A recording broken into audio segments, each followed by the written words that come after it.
ನಮಸ್ತೆ. ನಮಸ್ತೆ, ನಿಮ್ಮ ಹೆಸರು? ತುಂಬ ಹೆಸರುಗಿನ್ನ ನೀವು ಫೋನ್ ರಿಸೀವ್ ಆಯ್ತಲ್ಲ ಸರ್, ತುಂಬಾ ಖುಷಿ ಆಯ್ತು ನನಗೆ. ನನಗೊಂದು ನಿಮಿಷ ನಾನು ನಿಮ್ಮ ಹತ್ರ ಮಾತಾಡ್ತಿದ್ದೀನಿ ಅಂತಾನೆ ಅನ್ಕೊಂತ ಇಲ್ಲ. ನಿನ್ನ ಸಂತೋಷದಲ್ಲಿ ನಿನ್ನ ನಿಜವಾಗ್ಲೂ ಅಲ್ಲಿ ನಿಮ್ ಬೆಳಿಗ್ಗೆ ಮಧ್ಯಾಹ್ನ ನಮ್ಗೆ ಗೊತ್ತಿಲ್ಲ ಯಾವಾಗ ಕಾಲ್ ಮಾಡ್ಬೇಕಂತ ಸುಮ್ಮನೆ ಡೈಲಿ ಫೋನ್ ಮಾಡ್ತಾನೆ ಇರ್ತೀನಿ. ನನ್ನಿಂದ ತೊಂದರೆ ಆಗಿದ್ರೆ ಸಾರಿ. ಹಾಗೇನಿಲ್ಲ ತಾಯಿ, ಭಾಳ ಥ್ಯಾಂಕ್ ಯು. ಬಹುಶಃ ನಿಮ್ಮ ಮಾತಿಂದ ನನ್ನ ನೀವು ಪ್ರಸನ್ನ ಮಾಡಿಬಿಟ್ರಿ. ಆ್ಯಂಡ್ ಯಾಕಂದರೆ ಒಂದು ಕರೆ ಸಿಗೋದು ನನಗಷ್ಟು ಬಹಳ ಖುಷಿ ಆಯಿತು ಅಂದಾಗ ಬಹುಶಃ ನಮಗೆ ಖುಷಿ ಆಗುತ್ತೆ ಅದು. ಆ್ಯಂಡ್ ಒಳ್ಳೆಯದಾಗಲಿ. ಎಲ್ಲಿಂದ ಫೋನ್ ಮಾಡ್ತಿರೋದು? ನಾವು ಬ್ಯಾಂಗ್ಳೂರವ್ರೆ. ಏನು ಮಾಡ್ಕೊಂಡಿರೋದಮ್ಮ? ನಾನು ಹೌಸ್ ವೈಫು ಸರ್ ಇವಾಗ. ಕಾರ್ಯಕ್ರಮ ಯಾವಾಗಲಿಂದ ನೋಡ್ತೀರಾ? ನಾನು ತುಂಬಾ ದಿನದಿಂದ ನೋಡ್ತಿದ್ದೀನಿ. ತುಂಬಾ ದಿನ ಅಂದರೆ ಒಂದು 7 ತಿಂಗಳಿಂದ ನೋಡ್ತಿದ್ದೀನಿ. ಓಕೆ. ನನ್ನ ವಾಯ್ಸ್ ನನಗೆ ಭಯ ಆಗ್ತಿದೆ ನಿಮ್ಮ ಹತ್ರ ಮಾತಾಡೋಕ್ಕೆ. ಭಯ ಅಲ್ಲ, ಇಷ್ಟೊಂದು ಪ್ರೀತಿಯಿಂದ ಮಾತಾಡ್ಬಿಟ್ಟು ಈಗ ಭಯ ಅಂದರೆ ನಾನು ಏನು ಅರ್ಥ ಮಾಡ್ಕೊಳ್ಬೇಕು? ಪ್ರೀತಿಲೂ ಭಯ ಇರುತ್ತೆ ಸರ್. ಅದು ಹೋ, ಪ್ರೀತಿಲೂ ಭಯ ಇರುತ್ತಾ? ನಿಜವಾಗ್ಲು. ಹಂಗಾರೆ ಇವತ್ತಿಂದ ಹೊಸ ಪಾಠ ನನಗೆ. ತುಂಬಿದ್ದೀರಾ ನೀವು, ಏನು ಮಾಡೋಕ್ಕಾಗಲ್ಲ. ಅವ್ನು ಕಾಣದೇ ಇರೋ ಜೀವ, ಕಣ್ಣಿಗೆ ಕಾಣದೇ ಇರೋ ವ್ಯಕ್ತಿ ಒಬ್ರು ಮನಸ್ಸನ್ನ ಇಷ್ಟಪಟ್ಟು ಈ ಥರ ಮಾತಾಡ್ತಾರೆ ಅಂದರೆ ಅದಕ್ಕೊಂದು ಬೆಲೆ ಇರುತ್ತೆ. Well nice, thank you. ಹೇಳಮ್ಮ, ಯಾವ ಮಾತನ್ನು ಹಂಚ್ಕೊಳ್ಬೇಕು? ನಮ್ಮದು ತುಂಬ ಸುಂದರವಾಗಿರೋ ಒಂದು ಸಂಸಾರ ಇತ್ತು ಸರ್. ಸಂಸಾರ ಅನ್ನೋದಕ್ಕಿಂತ ಒಂದು ಫ್ಯಾಮಿಲಿ. ಫಸ್ಟು ಚಿಕ್ಕ ವಯಸ್ಸಿಂದ ಹೇಳ್ತಾ ಇದ್ದೀನಿ. ಅಪ್ಪ ಅಮ್ಮ ಎಲ್ಲ ಚೆನ್ನಾಗಿತ್ತು, ತುಂಬ ಶ್ರೀಮಂತರಿದ್ರು. ಆದರೆ ಅಚಾನಕ್ ಆಗಿ ಅದೇನು ಅಂದರೆ ಒಬ್ಬರು ಮನೆ ಕೆಲಸದವರಿಂದ ಇಡೀ ಲೈಫೇ ಹಾಳಾಗೋಯ್ತು. ಅಂದರೆ ಒಬ್ಬರು ಮನೆ ಕೆಲಸದವರಿಂದ ಇಡೀ ಕುಟುಂಬವೇ? ಹೌದು. ಏನಾಯ್ತಮ್ಮ? ಅಂದರೆ ಅಮ್ಮ ಅವಾಗವಾಗ ತವ್ರ ಮನೆಗೆ ಹೋಗೋದ್ರಿಂದ ಏನಾಯ್ತು, ಅಪ್ಪಂಗೆ ಕೆಲಸದವ್ರ ಮೇಲೆ ಆಸೆ ಜಾಸ್ತಿ ಆಯಿತು. ಕೆಲಸದವ್ರ ಮೇಲೆ? ಪಾತ್ರೆ ತೊಳೆಯೋರ ಮೇಲೆ. ಅಮ್ಮಂಗೆ ಈ ವಿಷಯ ಗೊತ್ತಿರಲಿಲ್ಲ. ಅಪ್ಪ ರಿಯಲ್ ಎಸ್ಟೇಟ್ ಬಿಸ್ನೆಸ್ ಮಾಡ್ತಿದ್ರು. ಆಮೇಲೆ ಅದು ಅಮ್ಮ ಅವಾಗವಾಗ ತವ್ರ ಮನೆಗೆ ನಮ್ಮನ್ನು ಕರ್ಕೊಂಡು ಹೋಗಿ, ನಾವು ಅವಾಗೆಲ್ಲ ಇನ್ನು ಒಂದು 4 ವರ್ಷ 3 ವರ್ಷದವರು. ನಾವು 3 ಜನ, 2 ಹೆಣ್ಮಕ್ಳು, ಒಬ್ಬ ಗಂಡು ಹುಡುಗ. ಒಂದಿನ ಏನಾಗುತ್ತೆ ಅಂದ್ರೆ ಅಮ್ಮಂಗೆ ಈ ವಿಷಯ ಗೊತ್ತಾಗುತ್ತೆ. ಅಮ್ಮ ಒಂದು ನಿರ್ಧಾರ ತಗೊಂತಾಳೆ, ಚೇಂಜ್ ಮಾಡ್ತಾಳೆ ಅಪ್ಪನ. ಆದ್ರೆ ಅಪ್ಪ ಚೇಂಜ್ ಆಗಲ್ಲ.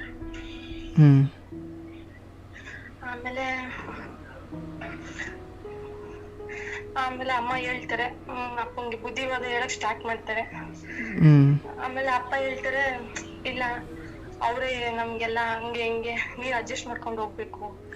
ಅಂದ್ರೆ ಅವರು ಕೆಲಸದವ್ರ ಪರ? ಹೌದು ಸರ್. ಆಮೇಲೆ ಅಪ್ಪ ಏನ್ ಮಾಡ್ತಾರೆ, ಅದನ್ನ ಮುಂದುವರಿಸ್ತಾರೆ. ಅದು ಅಮ್ಮಂಗೆ ಇಷ್ಟ ಇರೋದಿಲ್ಲ. ಅಮ್ಮ 3 ಜನ ಮಕ್ಳನ್ನು ಕರ್ಕೊಂಡು ಬಂದ್ಬಿಡ್ತಾರೆ. ಎಲ್ಲಿಗೆ ಅಂದ್ರೆ ತವ್ರ ಮನೆಗೆ ಬರ್ತಾರೆ, ದಾವಣಗೆರೆಗೆ. ಅಪ್ಪ ಅದನ್ನ ಕಂಟಿನ್ಯೂ ಮಾಡ್ಕೊಂಡು ಹೋಗ್ತಾರೆ, ಅವ್ರಿಗೆ ಇನ್ನೇನ್ ಬೇಕು. ಆಮೇಲೆ ಮಕ್ಕಳು ಅನಾಥ ಆಗ್ತೀವಿ ನಾವು 3 ಜನನು. ಆಮೇಲೆ ಅಪ್ಪ ನಮ್ಮನ್ನ ಮಾತಾಡ್ಸೋದೇ ಬಿಟ್ಬಿಡ್ತಾರೆ. ಅಂದ್ರೆ ನಾವಿದೀವಿ ಅನ್ನೋ ಪ್ರಪಂಚನೇ ಬಿಟ್ಬಿಡ್ತಾರೆ. ಅಂದ್ರೆ ಅವ್ರ ಮನೆ ಬಿಟ್ಟು ಹೋಗ್ತಾರ? ನಮ್ಮಮ್ಮ ತವ್ರ ಮನೆಗೆ ಬರ್ತಾರಲ್ಲ, ಇವ್ರು ಕೆಲಸದವರಿಂದ ಸಂಬಂಧ ಇಟ್ಕೊಂಡಿದಾರೆ ಅಂತ ಗೊತ್ತಾಗಿ. ಈಗ ನೀವು ನಿಮ್ಮ ಅಪ್ಪನ ಜೊತೆ ಇದ್ರ ಅಥವಾ ಅಮ್ಮನ ಜೊತೆ ಇದ್ರ? ಇಬ್ರು ಇಲ್ಲ ಸರ್. ಇವಾಗ ಅದೇ ನನ್ನ ದೊಡ್ಡ ಅಲ್ಲ ಆ ಸಮಯದಲ್ಲಿ ತಾಯಿ ತವ್ರ ಮನೆಗೆ ಹೋದಾಗ ಅಮ್ಮನ ಜೊತೆ? ಓಕೆ. 3 ಜನ ಮಕ್ಕಳು ಸಮೇತ ಬರ್ತಾರೆ, ತಾಯಿ ಬಿಟ್ಕೊಡಕ್ ಆಗಲ್ವಲ್ಲ ಸರ್. ಕರ್ಕೊಂಡ್ ಬರ್ತಾರೆ. ನಂತರ ನಮ್ದು ಒಳ್ಳೆ ಇಂಗ್ಲಿಷ್ ಮೀಡಿಯಂ ಸ್ಕೂಲ್ಗೆ ಹಾಕಿರ್ತಾರೆ. ಅವ್ರ ಜೊತೆಗೆ ಅಪ್ಪ ಜೊತೆಗಿದ್ದಾಗ ಅಮ್ಮಂಗೆ ಫುಲ್ ಪ್ರಾಬ್ಲಮ್ ಆಗುತ್ತೆ. ಮನೆ ಬಿಟ್ಟು ಬಂದು ಹಿಂಗ ತವ್ರ ಮನೇಲಿ ಹಿಂಗೆಲ್ಲ ಡೊನೇಷನ್ ಕೊಡಿ ಹಂಗೆ ಅನ್ನಕ್ಕಾಗಲ್ಲ. ಒಂದು ಗೌರ್ಮೆಂಟ್ ಸ್ಕೂಲ್ಗೆ ಹಾಕ್ತಾರೆ ನಮ್ಮನ್ನ. 3 ಜನ ಮಕ್ಳನ್ನ ಇಟ್ಕೊಂಡು ಬದುಕೋದು ತುಂಬಾ ಕಷ್ಟ ಆಗುತ್ತೆ. ಒಂದಿನ ಮಾವನು ನಮ್ಮನ್ನ ಮನೆ ಬಿಟ್ಟು ಹೊರಗಡೆ ಹಾಕ್ತಾರೆ. ಅಂದ್ರೆ ನಿಮ್ಮ ಅಮ್ಮ ಅವರ ತಮ್ಮನೋ ಅಣ್ಣ? ತಮ್ಮ. ಅಂದ್ರೆ ಅವ್ರ ತಂದೆ ತಾಯಿ ಇರ್ಲಿಲ್ವಾ? ಅಮ್ಮ ಇದ್ರು, ಅಜ್ಜಿ ಇದ್ರು, ತಾತ ತೀರ್ಕೊಂಡಿದ್ರು. ಬಟ್ ಅಜ್ಜಿ ಏನೋ ಕೇಳೋ ಪರಿಸ್ಥಿತಿ ಇರ್ಲಿಲ್ಲ? ಅಜ್ಜಿ ಕೇಳೋ ಪರಿಸ್ಥಿತಿಲಿ ಇದ್ರು, ಅಜ್ಜಿ ಏನು ನಡೀತಿರ್ಲಿಲ್ಲ. ಅಂದ್ರೆ ಹೊಲ ಮನೆ ಎಲ್ಲ ಚೆನ್ನಾಗೇ ಇತ್ತು. ಏನು ಮಾಡಕ್ಕಾಗಲ್ಲ. ಮಳೆ ಬರ್ತಿರುತ್ತೆ, ಹೊರಗಡೆ ಹಾಕಿರ್ತಾರೆ, ನಾವು ಮನೆ ಹುಡುಕ್ಲೇಬೇಕಾಗುತ್ತೆ. ಏನೋ ಅಷ್ಟು ಹೊರಗಡೆ ಇತ್ತು ಮಾರ್ತೀವಿ. ಮಾರ್ಬಿಟ್ಟು ಹೊರಗಡೆ ಬಂದು ಮನೆ ಒಂದು ಬಾಡಿಗೆ ಮನೆ ಅಂತ ಮಾಡ್ಕೊಂತೀವಿ. ಎಲ್ಲ ಆಗುತ್ತೆ ಸರ್. ಹೆಂಗೋ ಜೀವನ ತಳ್ಕೊಂಡ್ ಹೋಗ್ತೀವಿ. ಕೊನೆಗೆ ಅಮ್ಮಂಗ್ ಇನ್ನೂ ಕಷ್ಟ ಆಗುತ್ತೆ.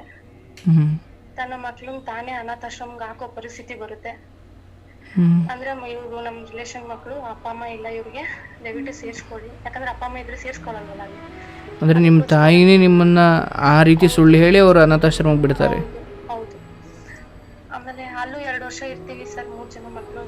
ಆದ್ರೆ ಅಣ್ಣ ಇರೋದಿಲ್ಲ, ಗಂಡು ಹುಡುಗ ಆಗಿರೋ ಕಾರಣಕ್ಕೆ. ಅಣ್ಣ ಹಿಂಗೆ ಅಮ್ಮನ ಜೊತೆ ಹಂಗೂ ಮಾಡ್ಕೊಂಡಿರ್ತಾನೆ, ಆಟ ಆಡ್ಕೊಂಡಿರ್ತಾನೆ. ಅವ್ನ್ ಸ್ಕೂಲ್ ಕಂಪ್ಲೀಟ್ ಆಗಿ ಬಿಡ್ತಾನೆ. ನಾನು ನನ್ ತಂಗಿ ಹಿಂಗೂ ಇರ್ತೀವಿ. ಸ್ವಲ್ಪ ದಿನ ಆದ್ಮೇಲೆ ಅಲ್ಲಿಂದ ಹಾಸ್ಟ್ಲಿಂದನೂ ಹೊರಗಡೆ ಕರ್ಕೊಂಡ್ ಬರ್ತಾರೆ. ಯಾರು? ಅಂದ್ರೆ ಅಮ್ಮನೇ ಕರ್ಕೊಂಡ್ ಬರ್ತಾರೆ. ಯಾಕಂದ್ರೆ ಅಲ್ಲಿ ತುಂಬಾ ಟಾರ್ಚರ್ ಕೊಡ್ತಾ ಇರ್ತಾರೆ. ಹಾಸ್ಟೆಲಲ್ಲಿ ಯಾವ ತರ ಅಂದ್ರೆ ಸರ್, ಅಲ್ಲಿ ಅನಾಥ ಮಕ್ಳಿಗೆ ಏನಂದ್ರೆ ಎಲ್ಲಾ ಅವ್ರ ಕೆಲ್ಸ ಅವರೇ ಮಾಡ್ಕೋಬೇಕು. ಎಲ್ಲ ಆಗಿರೋದ್ರಿಂದ ನಾವು ತುಂಬಾ ಸುಖವಾಗಿ ಚೆನ್ನಾಗಿ ಬೆಳ್ದಿರೋರು. ಅವಾಗ ಏನಾಗುತ್ತೆ ಅಂದ್ರೆ ಅಲ್ಲಿ ಇರೋ ಪರಿಸ್ಥಿತಿ ಅಂದ್ರೆ ತಿಂಗ್ಳಿಗೆ ಒಂದ್ಸತಿ ಕದ್ದು ಮುಚ್ಚಿ ನೋಡ್ಬೇಕಾಗುತ್ತೆ. ನಮ್ಮನ್ನ ಬರ್ತಾರೆ, ನೋಡ್ತಾರೆ, ಎಲ್ಲ ಮಾತಾಡ್ಸ್ಕೊಂಡ್ ಹೋಗ್ತಾರೆ. ಅವಾಗ ನಾವ್ ಇದೆಲ್ಲ ಹೇಳ್ತಿರೋದು ನಮ್ಮ ಅಮ್ಮನ ಕೈಲಿ ತಡಿಯಕ್ಕಾಗಲ್ಲ. ಅವ್ರು ಏನಂತಾರೆ, ಸಾಕು ಇಷ್ಟ ದಿನ ಹೆಂಗಾದ್ರು ಮಾಡಿ ಬಂದ್ಬಿಡಿ ಹೊರಗಡೆ ಅಂತೇಳಿ ಅವ್ರ ಹತ್ರ ಏನೋ ರಿಕ್ವೆಸ್ಟ್ ಮಾಡ್ಕೊಂಡ್ ಮತ್ತೆ ರಿಟರ್ನ್ ಹೊರಗಡೆ ಕರ್ಕೊಂಡ್ ಬರ್ತಾರೆ. ಆಮೇಲೆ ಅಜ್ಜಿ ಮನೆ ಸ್ವಲ್ಪ ಆಸ್ತಿ ಇತ್ತು, ಭಾಗ ಆಗೋ ಪರಿಸ್ಥಿತಿ ಬರುತ್ತೆ. ಭಾಗ ಆಗೋಬೇಕಾದ್ರೆ ಅಮ್ಮನ್ ಕರೀತಾರೆ. ನಾವೆಲ್ಲ ಸ್ಕೂಲ್ ಅಲ್ಲೇ ಮನೆಯಿಂದ ಅಲ್ಲಿಂದ ಹಾಸ್ಟೆಲಿಂದ ಬಂದ್ಮೇಲೆ ಮತ್ತೆ ಗೌರ್ಮೆಂಟ್ ಸ್ಕೂಲ್ಗೆ ಹಾಕಿರ್ತಾರೆ, ಓದ್ತಾ ಇರ್ತೀವಿ. ಆಮೇಲೆ ಅಮ್ಮನ್ನ ಆಸ್ತಿ ವಿಚಾರಕ್ಕೆ ಕರ್ಕೊಂಡ್ ಬಂದಿರ್ತಾರೆ. ಅಮ್ಮರು ಇಬ್ರು, ಅವ್ರ ಮಾವರು 7 ಜನ, ಒಟ್ಟು 9 ಜನ ಮಕ್ಳು. ಎಲ್ಲರೂ ಬಂದಿರ್ತಾರೆ. ಏನಾಯ್ತು ಅಂತ ಗೊತ್ತಿಲ್ಲ ಸರ್. ಅಲ್ಲಿ ಯಾರು ಸಾಯಿಸಿದ್ರು ಏನು ಎತ್ತ ಗೊತ್ತಿಲ್ಲ. ಸಿಮೆಣೆ ಹಾಕಿ ಬೆಂಕಿ ಹಾಕ್ತಾರೆ ಅಮ್ಮನ್ನ, ತಾಯಿಗೆ. ಅದು ಏನಾಗುತ್ತೆ, ಕೇಸ್ ಕ್ಲೋಸ್ ಆಗುತ್ತೆ. ಅಂದ್ರೆ ನಿಮ್ ತಾಯಿ ಅಲ್ಲಿ ಸಾವಾಗ್ತಾರ?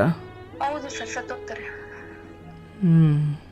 ಅಲ್ಲಿ ಸತ್ತೋದ್ಮೇಲೆ ಅಮ್ಮ ನಮ್ಮ ಸ್ಕೂಲ್ಗೆ ಹೋಗಿರ್ತೀವಿ. ಬಂದಾಗ ನೋಡಿದಾಗ ನಮ್ಮ ಅಮ್ಮನ ಅಡ್ಮಿಟ್ ಮಾಡಿರ್ತಾರೆ ಹಾಸ್ಪಿಟ್ಲಿಗೆ. 95% ಫುಲ್ಲು ಬಾಡಿ ಸುಟ್ಟೋಗಿದೆ, ಉಳಿಯೋದಿಲ್ಲ ಅಂತಾನು ಹೇಳ್ತಾರೆ. ಅಜ್ಜಿ ಮಾವಂದಿರು ಎಲ್ಲರೂ ಏನಂತಾರೆ, ಕೇಸ್ ಆಗುತ್ತೆ, ಬೇಡ ಇದನ್ನ ಇಲ್ಲಿಗೆ ಕ್ಲೋಸ್ ಮಾಡ್ಬಿಡಿ, ಸುಮ್ನೆ ಮಕ್ಳಿದಾರೆ, ಜೀವನ ಹಾಳಾಗುತ್ತೆ ಅಂತ. ಬಟ್ ಅಲ್ಲಿ ಮಾಡಿದವ್ರು ಯಾರು? ಅದು ಸರ್ ಮಾತುಕತೆ ಅಂತ ಕರ್ದಿದ್ರು. ನಾವಿನ್ನು ಚಿಕ್ಕವರಾಗಿರೋದ್ರಿಂದ, ಚಿಕ್ಕವ್ರು ಅಂದ್ರೆ 10 ವರ್ಷದ ಮಕ್ಳು, ನಾವು ಅವಾಗ ಗೊತ್ತಿಲ್ಲ ನಮ್ಗೆ ಅದ್ ಏನಾಯ್ತು ಅಂತ. ಅದನ್ನ ಏನ್ ಮಾಡಿದ್ರು, ಮಾಡ್ಬಿಟ್ಟು ಮಾತಾಡಿದ್ರು ಆಯ್ತು ಅಂತೇಳಿ ಎಲ್ಲರೂ ಹೋಗಿದ್ದಾರೆ. ಎದುರುಗಡೆ ಮನೆಯವರು ಅವ್ರು ಹೇಳೋ ಪ್ರಕಾರ ಅದು ಕೈ ಕಾಲೆಲ್ಲ ಕಟ್ಟಾಕಿದ್ರು ಅಂತ ಹೇಳ್ತಾರೆ. ಆಮೇಲೆ ಫುಲ್ಲು ಬಾಡಿ ಸುಟ್ಟಿರ್ಲಿಲ್ಲ, ತಲೆ ಒಂದೇ ಬಾಡಿ ಸುಟ್ಟೋಗಿತ್ತು, ತಲೆ ಒಂದೇ ಬಾಕಿ ಇತ್ತು. ಅಂದ್ರೆ ಅದು ನಿಮ್ಮ ಮಾವವರೇ ಮಾಡಿದ್ದು ಅಂತ? ಮಾವವರೇ ಮಾಡಿದ್ದು ಅಂತ. ನೀವು ಅದನ್ನ ಕೇಳಲಿಲ್ವಾ? ನಾವ್ ಕೇಳಿದ್ವಿ ಸರ್, ಎಲ್ಲ ಕಂಪ್ಲೇಂಟ್ ಕೊಟ್ವಿ. ಅದೇನಾಯ್ತು ಅಂದ್ರೆ ಅವ್ರಂದ್ರು, ಇದು ನಿಮ್ಮಮ್ಮ ಗ್ಯಾಸ್ ಹಚ್ಚೋಕೆ, ನಮ್ಮ ಅಜ್ಜಿಗೆ ಹುಷಾರಿರ್ಲಿಲ್ಲ, ಇವ್ರು ಹೋಗಿ ಅವಾಗವಾಗ ಹೋಗ್ತಿದ್ರಲ್ಲ, ಹಂಗಾಗಿ ಏನೋ ಆಯ್ತು ಅಂತೇಳಿ. ಯಾಕಂದ್ರೆ 5-6 ಸಂಘದಲ್ಲಿ ನಮ್ಮಮ್ಮ ಇದ್ರು. ಅದೇನೋ ಆಕಸ್ಮಿಕ ಸಾವು ಅಂತ ಬಂದ್ರೆ ಒಂದೊಂದ್ ಸಂಘದಲ್ಲಿ 55,000 ಕೊಡ್ತಾರೆ ಅಂತ ಹೇಳ್ಬಿಟ್ಟು ನಮ್ಮಪ್ಪ ಅವ್ರ ಕಡೆಯವ್ರನ್ನೆಲ್ಲ ಕರ್ಸಿ, ಎಲ್ಲಾರನ್ನು ಕರ್ಸಿ ಅಲ್ಲೇ ನಾವು ಹೋಗೋಷ್ಟ್ರಲ್ಲಿ ಎಲ್ಲ ತೀರ್ಮಾನ ಮಾಡ್ಬಿಟ್ಟಿದ್ರು. ಅವ್ರವ್ರು ಎಲ್ಲ ಜನಗಳೆಲ್ಲ ಸೇರ್ಕೊಂಡು ಅವ್ರ ಮಕ್ಳಿಗೆ ದುಡ್ಡಾಗುತ್ತೆ, ಇವಾಗ ಹೆಂಗೋ ಆಗೋಗಿದೆ, ಮುಚ್ಚಾಕ್ಬಿಡಿ ಅಂತ ಹೇಳ್ಬಿಟ್ಟು ಎಲ್ಲ ಕ್ಲೋಸ್ ಮಾಡಿಸಿದ್ರು. ಆಮೇಲೆ ಚಿಕ್ಕಪ್ಪ ಅಪ್ಪ ಅವರ ತಮ್ಮ ಬರ್ತಾರೆ. ನಮ್ಮ ಅಪ್ಪಂಗೂ ವಿಷಯ ಗೊತ್ತಾಗುತ್ತೆ. ನಮ್ಮ ಅಪ್ಪ ಬರ್ತಾರೆ ಬೆಂಗಳೂರಿಂದ. ಅಪ್ಪ ಬಂದ್ಬಿಟ್ಟು ಅವತ್ತೇ ಫಸ್ಟ್ ನೋಡ್ತಿರೋದು ನಾವು 3 ವರ್ಷ 4 ವರ್ಷದಲ್ಲಿ ನೋಡಿದ್ದು. ನನಗೆ 10 ವರ್ಷಕ್ಕೆ ಅಂದ್ರೆ 6-7 ವರ್ಷ ಗ್ಯಾಪ್ ಇತ್ತು ಮಧ್ಯದಲ್ಲಿ. ಅಪ್ಪ ಬರ್ತಾರೆ, ಅವಾಗ ನೋಡ್ತಾರೆ ನಮ್ಮನ್ನ. ಅಪ್ಪಂಗಾದ್ರೆ ನಾವು ಬೇಕಾಗಿರ್ಲಿಲ್ಲ ಅವಾಗ. ಅಪ್ಪಂಗೆ ಅಮ್ಮಂದು ದುಡ್ಡು ಬೇಕಾಗಿತ್ತು. ಹಿಂಗೆ ಭಾಗ ಗೀಗ ಅಂತಿದ್ರಲ್ಲ, ಇದು ದುಡ್ಡು ಬೇಕಿತ್ತು. ಸಂಘದಲ್ಲಿ ಬೇರೆ ಸೇರಿದ್ರು. 1 3 ಲಕ್ಷ ದುಡ್ಡು ವಾಪಸ್ ಬಂತು. ಆಕಸ್ಮಿಕ ಸಾವು ಅಂದಿದ್ದಕ್ಕೆ 3 ಜನ ಮಕ್ಳು ನಿಲ್ಲಿಸ್ತಾರೆ. ಒಬ್ಬನ್ ಕಟ್ಕೊಂಡ್ ಬಂದಿರ್ತಾರೆ ಜೊತೆಲೇನೆ. ಇವಳು ನಿಮ್ ನೆಕ್ಸ್ಟ್ ಅಮ್ಮ ಆಗೋಳು, ನೀನ್ ಇವಳನ್ನ ಅಮ್ಮ ಅನ್ಬೇಕು ಅಂತ ಹೇಳ್ತಾರೆ. ನಾವ್ ಅದಕ್ಕೆ ತಯಾರಿರೋದಿಲ್ಲ, ಹಂಗಂದ್ರೂ ಬಿಡೋದಿಲ್ಲ. ನನ್ ತಂಗಿನ ಕರ್ಕೊಂಡ್ ಹೋಗ್ತಾರೆ. ನನ್ನನ್ನ ಮತ್ತೆ ನಮ್ಮ ಅಣ್ಣನ ಅವ್ರ ತಮ್ಮ ನಾವು ಹೂವ ಕಟ್ಟೋದು, ನಾವು ಸ್ವಲ್ಪ ಅಪ್ಪ ಬಿಟ್ಮೇಲೆ ಸುಮ್ಮ ಕಷ್ಟದಲ್ಲಿ ಇದ್ವಲ್ಲ, ಎಲ್ಲ ನಾವು ಕೆಲಸ ಮಾಡೋದೆಲ್ಲ ನೋಡಿದ್ರಲ್ಲ, ಅವ್ರ ಏನ್ ಮಾಡ್ತಾರೆ, ನಮ್ಮನ್ನ ನಾವ್ ಮನೆಗ್ ಬನ್ನಿ, ನಾವು ನಿಮ್ಮನ್ನ ಸಾಕ್ತೀವಿ ಅಂತ ಒಂದ್ ಭರವಸೆ ಕೊಡ್ತಾರೆ. ಆಯ್ತು ಸರಿ, ನಮ್ಗೆ ಇನ್ನೇನ್ ಸರಿ, ನೆಕ್ಸ್ಟ್ ನಮ್ಗೊಂದು ನೆಲೆ ಊರ್ಬೇಕಾಯ್ತು. ಜೊತೆಗೆ ಅಮ್ಮ ಒಬ್ಳೆ ಇದ್ದಿದ್ದು. ಅಮ್ಮನೂ ಹೋದ್ರು. ಇನ್ನು ಅಜ್ಜಿ ನಮ್ಮನ್ ಮಾತಾಡ್ಸಕ್ಕೆ ರೆಡಿ ಇಲ್ಲ. ಆಮೇಲೆ ಅಮ್ಮನ್ ಫ್ಯಾಮಿಲಿ ಫುಲ್ 7 ಜನ ಮಾವಂದ್ರು, ಯಾರು ನಮ್ಮನ್ ಮಾತಾಡ್ಸ್ಲಿಲ್ಲ. ಅನಾಥರಾಗಿ ಸ್ಮಶಾನದಲ್ಲೇ ಬಿಟ್ಬಿಟ್ಟು ಎಲ್ಲರೂ ಹೋಗ್ಬಿಟ್ಟಿದ್ವಿ. ಕೊನೆಗೆ ಇವ್ರು ಒಬ್ರೇ ಬಂದಿದ್ರು ನಮ್ಮ ಹತ್ರ. ಅದಕ್ಕೆ ನಾವು ಇವ್ರು ನಂಬಿ ಬರ್ತೀವಿ. ತೆಂಗಿನ ಅಪ್ಪ ಕರ್ಕೊಂಡ್ ಹೋಗ್ತಾರ. ಅವತ್ತು ತೆಂಗಿನ ಮಾರಿದ್ದಾರೆ. ನಮ್ಮಪ್ಪ ಸ್ವಂತ ನನ್ನ ತೆಂಗಿನೇ ಮಾರಿದ್ದಾರೆ. ಯಾರಿಗೆ? ಬೇರೆ ಯಾರು ಹುಡುಗನ್ ಮಾರಿದ್ದಾರೆ ದುಡ್ಡಿನ ಆಸೆಗೋಸ್ಕರ. ಕೊನೆಗೆ ನಾನು ನನ್ನ ಅಣ್ಣ ಉಳ್ಕೊಂತೀವಿ, ಬರ್ತೀವಿ ಬೆಂಗಳೂರಲ್ಲಿ, ಜೀವನ ಮಾಡ್ತೀವಿ. ಅಮ್ಮ ಚಿಕ್ಕಪ್ಪ ಜೊತೆಗೆ ಇರ್ತೀವಿ. ಅವ್ರಿಗಿಬ್ರು, ಒಬ್ಬ ಹೆಣ್ಣು ಒಂದು ಗಂಡು. ಅವ್ರಿಗೂ ಮದ್ವೆ ವಯಸ್ಸು ಆಗಿರುತ್ತೆ. ಯಾಕಂದ್ರೆ ಅವ್ರು ಸ್ವಲ್ಪ ಬೇಗ ಮದ್ವೆ ಆಗಿರೋದ್ರಿಂದ ನಾವು ಚಿಕ್ಕವರಾಗ್ತೀವಿ, ಅವ್ರು ಸ್ವಲ್ಪ ದೊಡ್ಡವರು. ಅವ್ರು ಹೂವು ಕಟ್ಟೋ ಜೀವನ ಮಾಮೂಲಿ ಮಿಡ್ಲ್ ಕ್ಲಾಸ್ ಫ್ಯಾಮಿಲಿ ಅವ್ರದ್ದು ನಡೀತಾ ಇರುತ್ತೆ ಜೀವನ. ಕೊನೆಗೆ ಎಲ್ಲ ಚೆನ್ನಾಗೇ ಇರುತ್ತೆ ಸರ್. ಎಲ್ಲಾ ಮುಗಿತು ಕಷ್ಟಗಳು. ಇದ್ರ ಮಧ್ಯದಲ್ಲಿ ನಾವ್ ಎದ್ ನಿಂತ್ಕೋಬೇಕು ಅಂತ ಎಲ್ಲ ಜನಗಳು ಹೆಂಗೆ ಅಂದ್ರೆ, ಅಪ್ಪ ಹಂಗೆ ಮಕ್ಳು ಹಂಗೆ ಇರ್ತಾರೆ, ಆತರ ಮಾತುಗಳು ಸ್ಟಾರ್ಟ್ ಆಯ್ತು. ಲೈಫಲ್ಲಿ ಯಾವ್ದು ಕೆಟ್ಟತನ ಮಾಡ್ಬಾರ್ದು ಅಂತ ಒಳ್ಳೆತನದಿಂದ ಬರ್ತೀವಿ. ಮಧ್ಯದಲ್ಲಿ ಅಣ್ಣ ಹೇಳ್ದೆ ಕೇಳ್ದೆ ಬಿಟ್ಟು ಹೋಗ್ತಾನೆ. ಅಂದ್ರೆ ನಿಮ್ಮ ಅಣ್ಣನೂ ಕೂಡ? ನಮ್ಮ ಅಣ್ಣನೂ ಬಿಟ್ಟು ಹೋಗ್ತಾನೆ. ಬೆಂಗಳೂರಲ್ಲಿ ಇದ್ದಾಗ? ಬೆಂಗಳೂರಲ್ಲಿ ನಮ್ ಚಿಕ್ಕಪ್ಪ ಮನೇಲಿ ನಮ್ ಜೊತೆಗೆ ಇರ್ತಾನೆ. ಅವನು ಬಿಟ್ಟು ಹೋಗ್ತಾನೆ. 90 ವರ್ಷದಲ್ಲಿ ಅವನು ಬಿಟ್ಟು ಹೋದ. ಬಟ್ ಆ ನಡುವೆ ನಿಮ್ ತಂಗಿ ನಿಮಗೆ ಸಂಪರ್ಕಕ್ಕೆ ಸಿಗ್ಲೇ ಇಲ್ವಾ? ಸರ್, ಇದುವರೆಗೂ ನನ್ಗೆ ಇವಾಗ 25 ವರ್ಷ ತುಂಬ 26ರಲ್ಲಿ ನಡೀತಾ ಇದೆ. ಇದುವರೆಗೂ ಅವ್ರ ಇದು ಇಲ್ಲ, ತಂದೆ ಸುದ್ದಿನೂ ಇಲ್ಲ, ಅಣ್ಣನ ಸುದ್ದಿನೂ ಇಲ್ಲ, ತಂಗಿ ಸುದ್ದಿನೂ ಇಲ್ಲ ಸರ್. ನಿಮ್ ತಂಗಿ ಹೆಸರೇನು? ಕಲ್ಪಿತಾ ಅಂತ. ಕಲ್ಪಿತಾ ಇದಾರೆ. ಅವ್ರ ಸುದ್ದಿನೂ ಇಲ್ಲ. ಒಂದ್ಸತಿ ಹಿಂಗೆ PUC ಓದುವಾಗ ಅವಾಗ ಯಾವಾಗೂ ಅಪ್ಪ ಹಿಂಗೆ ಈ ಗ್ಯಾಪ್ ಅಲ್ಲಿ ಎಲ್ಲ ಮತ್ತೆ ಅವ್ರಿಗೆ ಏನೋ ಅವ್ರಿಗೂ ಎಂತದಂದ್ರೆ ಹೆಣ್ಣು ಮಕ್ಳು ಚಟ ಸರ್. ಅವ್ರಿಗೆ ಆ ಊರ್ಗ್ ಹೋಗೋದು, ಅಲ್ಲೇ ಮದ್ವೆ ಆಗೋದು, ಅಲ್ಲೇ ರಿಲೇಷನ್ ಇಟ್ಕೊಳ್ಳೋದು, ಹಂಗಂಗೆ ಮೂವ್ ಮಾಡೋದು, ಹಂಗಿದ್ರು ಅವ್ರು. ಹಂಗಿರೋದ್ರಿಂದ ಬಟ್ ಹಣ ಇತ್ತು ಅವ್ರ ಹತ್ರ? ಇತ್ತು ಸರ್, ಹಣ ಇತ್ತು. ಆ ಕಾರಣಕ್ಕೇನೆ ಅದು ಆಗ್ತಿತ್ತು ಅಂತ ಅನ್ಸುತ್ತಾ? ಹೌದು ಹೌದು, ಓಕೆ, ಅದಕ್ಕೆ ಅದಾಗ್ತಿತ್ತು. ಆಮೇಲೆ ಒಂದಿನ ಲೆಟರ್ ಬರ್ದು ನಾನು ಅವ್ರನ್ನ ಮಾತಾಡ್ತಿರ್ಲಿಲ್ಲ ಸರ್. ಎಂತದೇ ಆಗ್ಲಿ ಚಿಕ್ಕ ವಯಸ್ಸಿಂದ ದ್ವೇಷ ಮೂಡ್ಕೊಂಡೇ ಬಂದಿರೋದ್ರಿಂದ ಅವ್ರನ್ನ ನಾನು ದ್ವೇಷದಿಂದಾನೇ ನೋಡ್ತಿದ್ದೆ. ಒಂದಿನ ಲೆಟರ್ ಅಲ್ಲಿ ಎಲ್ಲ ಬರ್ದು, ನಿನ್ ತಂಗಿ ನಿಮ್ಗೆ ಯಾರಿಗೂ ಮಾರ್ಬಿಟ್ಟಿದೀನಿ, ಅವ್ರು ಹಿಂಸೆ ಕೊಡ್ತಿದಾರೆ, ನಿನ್ ಕೈಲಾದ್ರೆ ಕಾಪಾಡು ಅಂತ ಅಂದ್ರು. ಅವ್ರ ಅಡ್ರೆಸ್ ಇಲ್ಲ, ಫೋನ್ ಇಲ್ಲ, ಏನೂ ಇಲ್ಲ. ನಾನೇನ್ ಮಾಡ್ದೆ, ಎಕ್ಸಾಮ್ ಇರೋದ್ರಿಂದ ನಾನು ಜಾಸ್ತಿ ಅದ್ರ ಬಗ್ಗೆ ತಲೆ ಕೆಡ್ಸ್ಕೊಂಡಿಲ್ಲ. ನಮ್ಮ ಮನೇಲೆಲ್ಲ ಹೇಳಿದ್ದೇನಂದ್ರೆ, ನೀನ್ ಓದ್ತಾ ಇದೀಯಾ, ಈಗ ಸಿಂಗಲ್ ಆಗಿದ್ಯಾ, ನಿನ್ ಕಾಲ್ ಮೇಲೆ ನೀನ್ ನಿಂತ್ಕೋ, ಆಮೇಲೆ ಅದನ್ನೆಲ್ಲ ನೋಡೋಣ ಅಂತ. ನಾನು ಆದಷ್ಟು ಎಲ್ಲ ಟ್ರೈ ಮಾಡ್ದೆ, ಸಿಗ್ಲಿಲ್ಲ ನನ್ಗೆ, ಸುಮ್ನಾದೆ. ನಮ್ಮ ಅಣ್ಣ ಮಧು ಅಂತ, ಅವನು ಸಿಗ್ಲಿಲ್ಲ, ಅವನು ಸುಮ್ನಾದೆ. ಕೊನೆಗೆ ಏನಾಯ್ತು ಅಂತ ಗೊತ್ತೇ ಆಗ್ಲಿಲ್ಲ. ನಮ್ಮ ಚಿಕ್ಕಮ್ಮ ಕೂಡ ನಮ್ಮನ್ನ ದ್ವೇಷ ಲೆವೆಲ್ಗೆ ಆಗೋಯ್ತು. ಎಷ್ಟೇ ಆಗ್ಲಿ ಅಪ್ಪ ಅಮ್ಮ ಅವ್ರ ಮಕ್ಳನ್ನ ಅವ್ರು ನೋಡ್ಕೊಳ್ಳೋದೇ ಕಷ್ಟ ಅಂತಂದ್ರೆ ನಮ್ಮನ್ನ ಕರ್ಕೊಂಡ್ ಬಂದು ನೋಡ್ಕೊಂಡಿದ್ದು ಹೆಚ್ಚು. ನಾನು ಇವತ್ತು ಅವ್ರು ಋಣಿಯಾಗಿದ್ದೀನಿ. ಅದನ್ನ ಯಾವತ್ತೂ ಮರೆಯೋದಿಲ್ಲ. ಅವ್ರು ಒಂದ್ ಮಾತು ಅವತ್ತು ಕೇಳಿಲ್ಲ ಅಂದಿದ್ರೆ ಇವತ್ತು ನಾವ್ ಯಾವ್ದೋ ದೇವಸ್ಥಾನ ಮುಂದೆ ಕುತ್ಕೋಬೇಕಾಗಿತ್ತು ಅನ್ಸುತ್ತೆ, ಭಿಕ್ಷೆ ಬೇಡ್ಕೊಂಡು. ನಾವೇನೋ ಕರ್ಕೊಂಬಂದ್ರಲ್ಲ ಅಂತೇಳಿ ಎಲ್ಲಾ ಕಷ್ಟವನ್ನು ನುಂಗ್ಕೊಂಡೇ ಇರ್ತೀವಿ. ಆದ್ರೆ ಅಪ್ಪ ಚಿಕ್ಕಪ್ಪ ಏನ್ ಮಾಡ್ತಾರೆ, ಅಣ್ಣಂಗೆ ಸ್ವಲ್ಪ ಮಂದ ಜಾಸ್ತಿ. ಅವ್ನು ಅಂದ್ರೆ ಪೆತ್ತಿನಂಗ್ ಆಡ್ತಿದ್ದ. ನನ್ಕಿನ್ನ 1 ವರ್ಷ ದೊಡ್ಡವನು, ಆದ್ರೂ ಪೆತ್ತಿನಂಗ್ ಆಡ್ತಿದ್ದ. ನೀನ್ ಆ ಕೆಲ್ಸ ಸರಿಯಾಗಿ ಮಾಡಲ್ಲ, ನೀನ್ ಈ ಕೆಲ್ಸ ಸರಿಯಾಗಿ ಮಾಡಲ್ಲ, ನೀನ್ ಹಂಗೆ ನಿಂಗೆ ಅಂತೆಲ್ಲ ಬೈಯೋ ಸ್ಟಾರ್ಟ್ ಮಾಡ್ತಾರೆ. ನಾನೇನ್ ಮಾಡ್ತೀನಿ, ಆದಷ್ಟು ಅವನ್ನ ತಿದ್ದಕ್ ಟ್ರೈ ಮಾಡ್ತಿದೀನಿ, ನನ್ ಕೈಲಿ ಆಗ್ತಿಲ್ಲ. ಆದ್ರೆ ಅವ್ನು ಅದನ್ನ ಅದಕ್ಕಿನ್ನ ಮೀರಿ ಹೋಗ್ಬಿಡ್ತಾನೆ, ಕಳ್ತನ ಮಾಡೋದು ಅದೆಲ್ಲ ಸ್ಟಾರ್ಟ್ ಮಾಡ್ತಾನೆ. ಅಪ್ಪಂಗೆ ಭಯ ಆಗುತ್ತೆ, ಚಿಕ್ಕಪ್ಪಂಗೆ. ಅದಕ್ಕೆ ಅವ್ರು ಏನ್ ಮಾಡ್ತಾರೆ, ಒಂದಿನ ಹೋಗ್ಬಿಡು, ನೀನ್ ಯಾಕಿದ್ಯಾ ಮನೆ ಬಿಟ್ಟು ಅಂದ್ಬಿಡ್ತಾರೆ. ಅದೇ ಮಾತನ್ನ ಮನ್ಸಿಗೆ ಹಚ್ಕೊಂಡು ಅವ್ನು ಅವತ್ತು ಮನೆ ಬಿಟ್ಟು ಹೋದನು. ಇವತ್ತು ನಾನು ಇದೀನಿ ಇಲ್ಲ ಅಂತ ನನ್ನ ಹತ್ರನೂ ಬಂದಿಲ್ಲ. ಅವ್ನು ಎಲ್ಲಿದ್ದಾನಂತ ಇನ್ಫಾರ್ಮೇಶನ್ ನಮ್ಗೆ ಗೊತ್ತಿಲ್ಲ. ಪೊಲೀಸ್ ಕಂಪ್ಲೇಂಟ್ ಎಲ್ಲ ಕೊಟ್ಟಿದೀನಿ, ಅವನು ಸಿಗ್ಲಿಲ್ಲ. ಕಡೆ ಒಂದೇ ಅಮ್ಮ ಸತ್ತು 3 ತಿಂಗಳಿಗೆ ಅಣ್ಣ, ಅಪ್ಪ, ತಂಗಿ 3 ಜನನ ಕಳ್ಕೊಂತೀನಿ ನಾನು. ಕೊನೆಗೆ ಒಬ್ಬಂಟಿ ಆಗ್ಬಿಡ್ತೀನಿ. ಅಂದ್ರೆ ನಿಮ್ ತಂದೆ ಕೂಡ ಯಾವ ರೀತಿ ಕಾಣೆ ಆದ್ರು?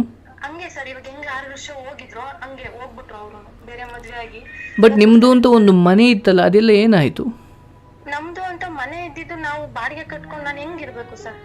ಅಲ್ಲ ಅಲ್ಲ ಅಲ್ಲ, ನೀವು ಶ್ರೀಮಂತರು, ಅಪ್ಪ ಅಲ್ಲಿ ಕೆಲ್ಸದಾಳು ಇದ್ರು. ಕೆಲ್ಸದವ್ರಿಗೆಲ್ಲ ಬರ್ದು ಅಮ್ಮನ ಒಡವೆ ಇಸ್ಕೊಂಡು ಹೊಡೆದು ಹೊರಗಡೆ ಹಾಕಿರೋದು ನಮ್ಮನ್ನ. ಸುಮ್ನೆ ಹೊರಗಡೆ ಹಾಕಿಲ್ಲ ಅವರು. ಅಲ್ಲ, ನಿಮ್ಮ ಕೆಲಸದವ್ರಿಗೆ ಮದುವೆ ಆಗಿದ್ರು ನಿಜ, ಬಟ್ ಒಂದು ಹಂತಕ್ಕೆ ಅದು ನಿಮಗೂ ಸ್ವಂತ ಇತ್ತಲ್ವಾ? ಬಟ್ ಅದನ್ನೆಲ್ಲ ಅವ್ರಿಗೆ ಬರ್ಕೊಟ್ಬಿಟ್ಟಿದ್ರು ಅಂತನಾ? ಎಲ್ಲ ಆಗಿತ್ತು ಸರ್, ಒಳಗಿನೊಳಗೆ ಆಗಿತ್ತು. ಅಮ್ಮಂಗೆ ಏನು ಗೊತ್ತಿರ್ಲಿಲ್ಲ. ಬಟ್ ನೀವು ಆ ಜಾಗಕ್ಕೆ ಹೋಗಿ ನೋಡಿದ್ರಾ? ನೋಡಿದ್ವಿ ಸರ್, ಅಲ್ಲಿ ಏನು ಸಿಗ್ಲಿಲ್ಲ ನಮ್ಗೆ. ಆಲ್ರೆಡಿ ಅದೆಲ್ಲ ಮುಗ್ದೋಗ್ಬಿಟ್ಟಿತ್ತು ಕತೆ. ಕೇಳಿದ್ರೆ ಬೇರೆ ಪ್ರಾಪರ್ಟಿ ಬೇರೆ ಯಾರಿಗೋ ಆಗಿದೆ, ಹಂಗೆ ಹಿಂಗೆ ಅಂತೇಳಿ ನಮ್ಮ ಹೆಸರಲ್ಲಿ ಇರೋದೆಲ್ಲ ಬೇರೆಯವ್ರಿಗಾಗಿತ್ತು. ಅಮ್ಮಂಗೆ ಒಡವೆ ಬಟ್ಟೆ ಸಮೇತನು ಬಿಡ್ದಂಗೆ ಅಪ್ಪ ಎಲ್ಲ ಇದ್ ಮಾಡ್ತಾನೆ. ಇಲ್ಲೂ ಅಮ್ಮ ಸತ್ತೋದ್ಮೇಲೂ ಅಲ್ಲೂ ಬಿಡ್ಲಿಲ್ಲ. ನಾವು ಸಪ್ರೇಟ್ ಮನೆ ಮಾಡ್ಕೊಂಡು ನಮ್ದೇ ಅಂತ ಒಂದು ಫ್ಯಾಮಿಲಿ ಮಾಡ್ಕೊಂಡಿದ್ವಿ. ಆ ಫ್ಯಾಮಿಲಿ ಸಮೇತನೇ ಖಾಲಿ ಮಾಡ್ಬಿಡ್ತಾನೆ. ಆಮೇಲೆ ನಮ್ ಚಿಕ್ಕಪ್ಪ ಹತ್ರನೂ ಜಗಳ ಮಾಡ್ತಾನೆ, ನನ್ ಮಕ್ಳನ್ನ ನೀನ್ ಎದುರ್ಕೊತಿದ್ಯಾ, ಕಳಿಸ್ಬಿಡು ನನ್ ಮಗ್ಳನ್ನ ಅಂತ. ಆದ್ರೆ ಚಿಕ್ಕಪ್ಪ ಕೇಳಲ್ಲ. ನಾನು ಫಸ್ಟ್ ಆಫ್ ಆಲ್ ನಂದಿತ್ತಲ್ಲ ಮೇನ್, ಅವ್ಳು ಬಂದ್ರೆ ಕರ್ಕೊಂಡ್ ಹೋಗು ಅಂತಿದ್ದು. ನಾನು ಹೋಗಲ್ಲ ಅಂತ, ಗೊತ್ತಿತ್ತು ಇವ್ರು ಹಿಂಗ್ ಮಾಡ್ತಾರೆ ಅಂತ. PUC ಆಮೇಲೆ ಅಲ್ಲಿ 8ನೇ ಕ್ಲಾಸ್ ಓದ್ತಾ ಇರ್ತೀವಿ, ಅಲ್ಲಿಂದ ಅಮ್ಮಂದು ಬರ್ತ್ ಸರ್ಟಿಫಿಕೇಟ್, ಡೆತ್ ಸರ್ಟಿಫಿಕೇಟ್ ಎಲ್ಲ ತಗೊಂತೀವಿ, ಇಲ್ಲಿಗೆ ಬರ್ತೀವಿ. ಚಿಕ್ಕಪ್ಪ ಕಷ್ಟಪಟ್ಟು ಹೆಂಗೋ ಅದ್ಲಾಗೆ ಓದಮ್ಮ ನೀನು ಅಂತೇಳಿ ಒಂದು ಗೌರ್ಮೆಂಟ್ ಸ್ಕೂಲ್ಗೆ ಹಾಕ್ತಾರೆ. ಅಲ್ಲಿ ಅವ್ರ ಪ್ರಿನ್ಸಿಪಲ್ ಕಾಲ್ಗೆಲ್ಲ ಹಿಡಿದು ಫ್ರೀ ಎಜುಕೇಶನ್ ಅಂತ 10ನೇ ಕ್ಲಾಸ್ ವರ್ಗು ಎಜುಕೇಶನ್ ಮಾಡ್ಕೊಂತೀನಿ. ಅದಂಗೆ ಮತ್ತೆ ಕಂಟಿನ್ಯೂ ಮಾಡ್ಕೊಂತೀನಿ, ಹಿಂಗೆ ಹೂವ ಮಾಡ್ಕೊಂಡು ಅಮ್ಮಂಗೆ ಹೆಲ್ಪ್ ಆಗುತ್ತೆ ಅಂತೇಳಿ ಚಿಕ್ಕಮ್ಮಂಗೆ ಅಲ್ಲಿ ಹೋಗ್ತಾನೆ. ಅಲ್ಲೇ ಹೂವ ಎಲ್ಲಿರುತ್ತೋ ಅಲ್ಲೇ ಕಾಲೇಜ್ ಮಾಡ್ಕೊಂಡು ಅಲ್ಲೇ ಹೋಗಿ ಬಂದು ಅವ್ರಿಗೂ ಸಹಾಯ ಮಾಡ್ಕೊಂಡು ಇದ್ದೆ. ದೇವ್ರಿಗೆ ಅದನ್ನು ಸಹಿಸಕ್ ಆಗ್ಲಿಲ್ಲ ಅನ್ಸುತ್ತೆ. ಅವರು ನನ್ನನ್ನ ಕೆಟ್ಟದಾಗ ನೋಡಕ್ ಸ್ಟಾರ್ಟ್ ಮಾಡ್ತಾರೆ. ಯಾರು ಬಂದ್ರು ಚಿಕ್ಕಮ್ಮ ಸಂಬಂಧಗಳು ಕಟ್ಟೋದು ಅದು ಇದು ಅಂತೆಲ್ಲ ನಡೀತಾ ಇರುತ್ತೆ. ಆಮೇಲೆ ನನಗೆ PUC ಎಂಡಿಂಗ್ ಅಲ್ಲ ಆತರ ಎಲ್ಲ ಸ್ಟಾರ್ಟ್ ಆಗುತ್ತೆ. 5 ವರ್ಷ ಅವ್ರ ಮನೇಲಿ ಇರ್ತೀನಿ. ಚಿಕ್ಕಮ್ಮ ತುಂಬಾ ಹಿಂಸೆ ಕೊಡಕ್ ಸ್ಟಾರ್ಟ್ ಮಾಡ್ತಾರೆ. ಆಮೇಲೆ ಅಲ್ಲಿಂದನೂ ನಾನು ಏನ್ ಮಾಡತ್ತೀನಿ, ಒಂದ್ ನಿರ್ಧಾರ ತಗೊಂತೀನಿ. ಇದ್ ಹಿಂಗೆ ಆದ್ರೂ ಎಷ್ಟ್ ದಿನ ಅಂತ ಇವ್ರ ಮನೇಲಿ ಇರೋದು. ಅಂದ್ರೆ ತುಂಬಾ ಹೆಂಗಂದ್ರೆ ಡೈರೆಕ್ಟ್ ಆಗಿ ಅಳ್ತಾ ಇದ್ರು, ಇಂಡೈರೆಕ್ಟ್ ಆಗಾದ್ರು ಹೇಳ್ತಿದ್ರು, ಸರ್ ನೀನ್ ನನ್ ಮಗಳಲ್ಲ ಅಂತ.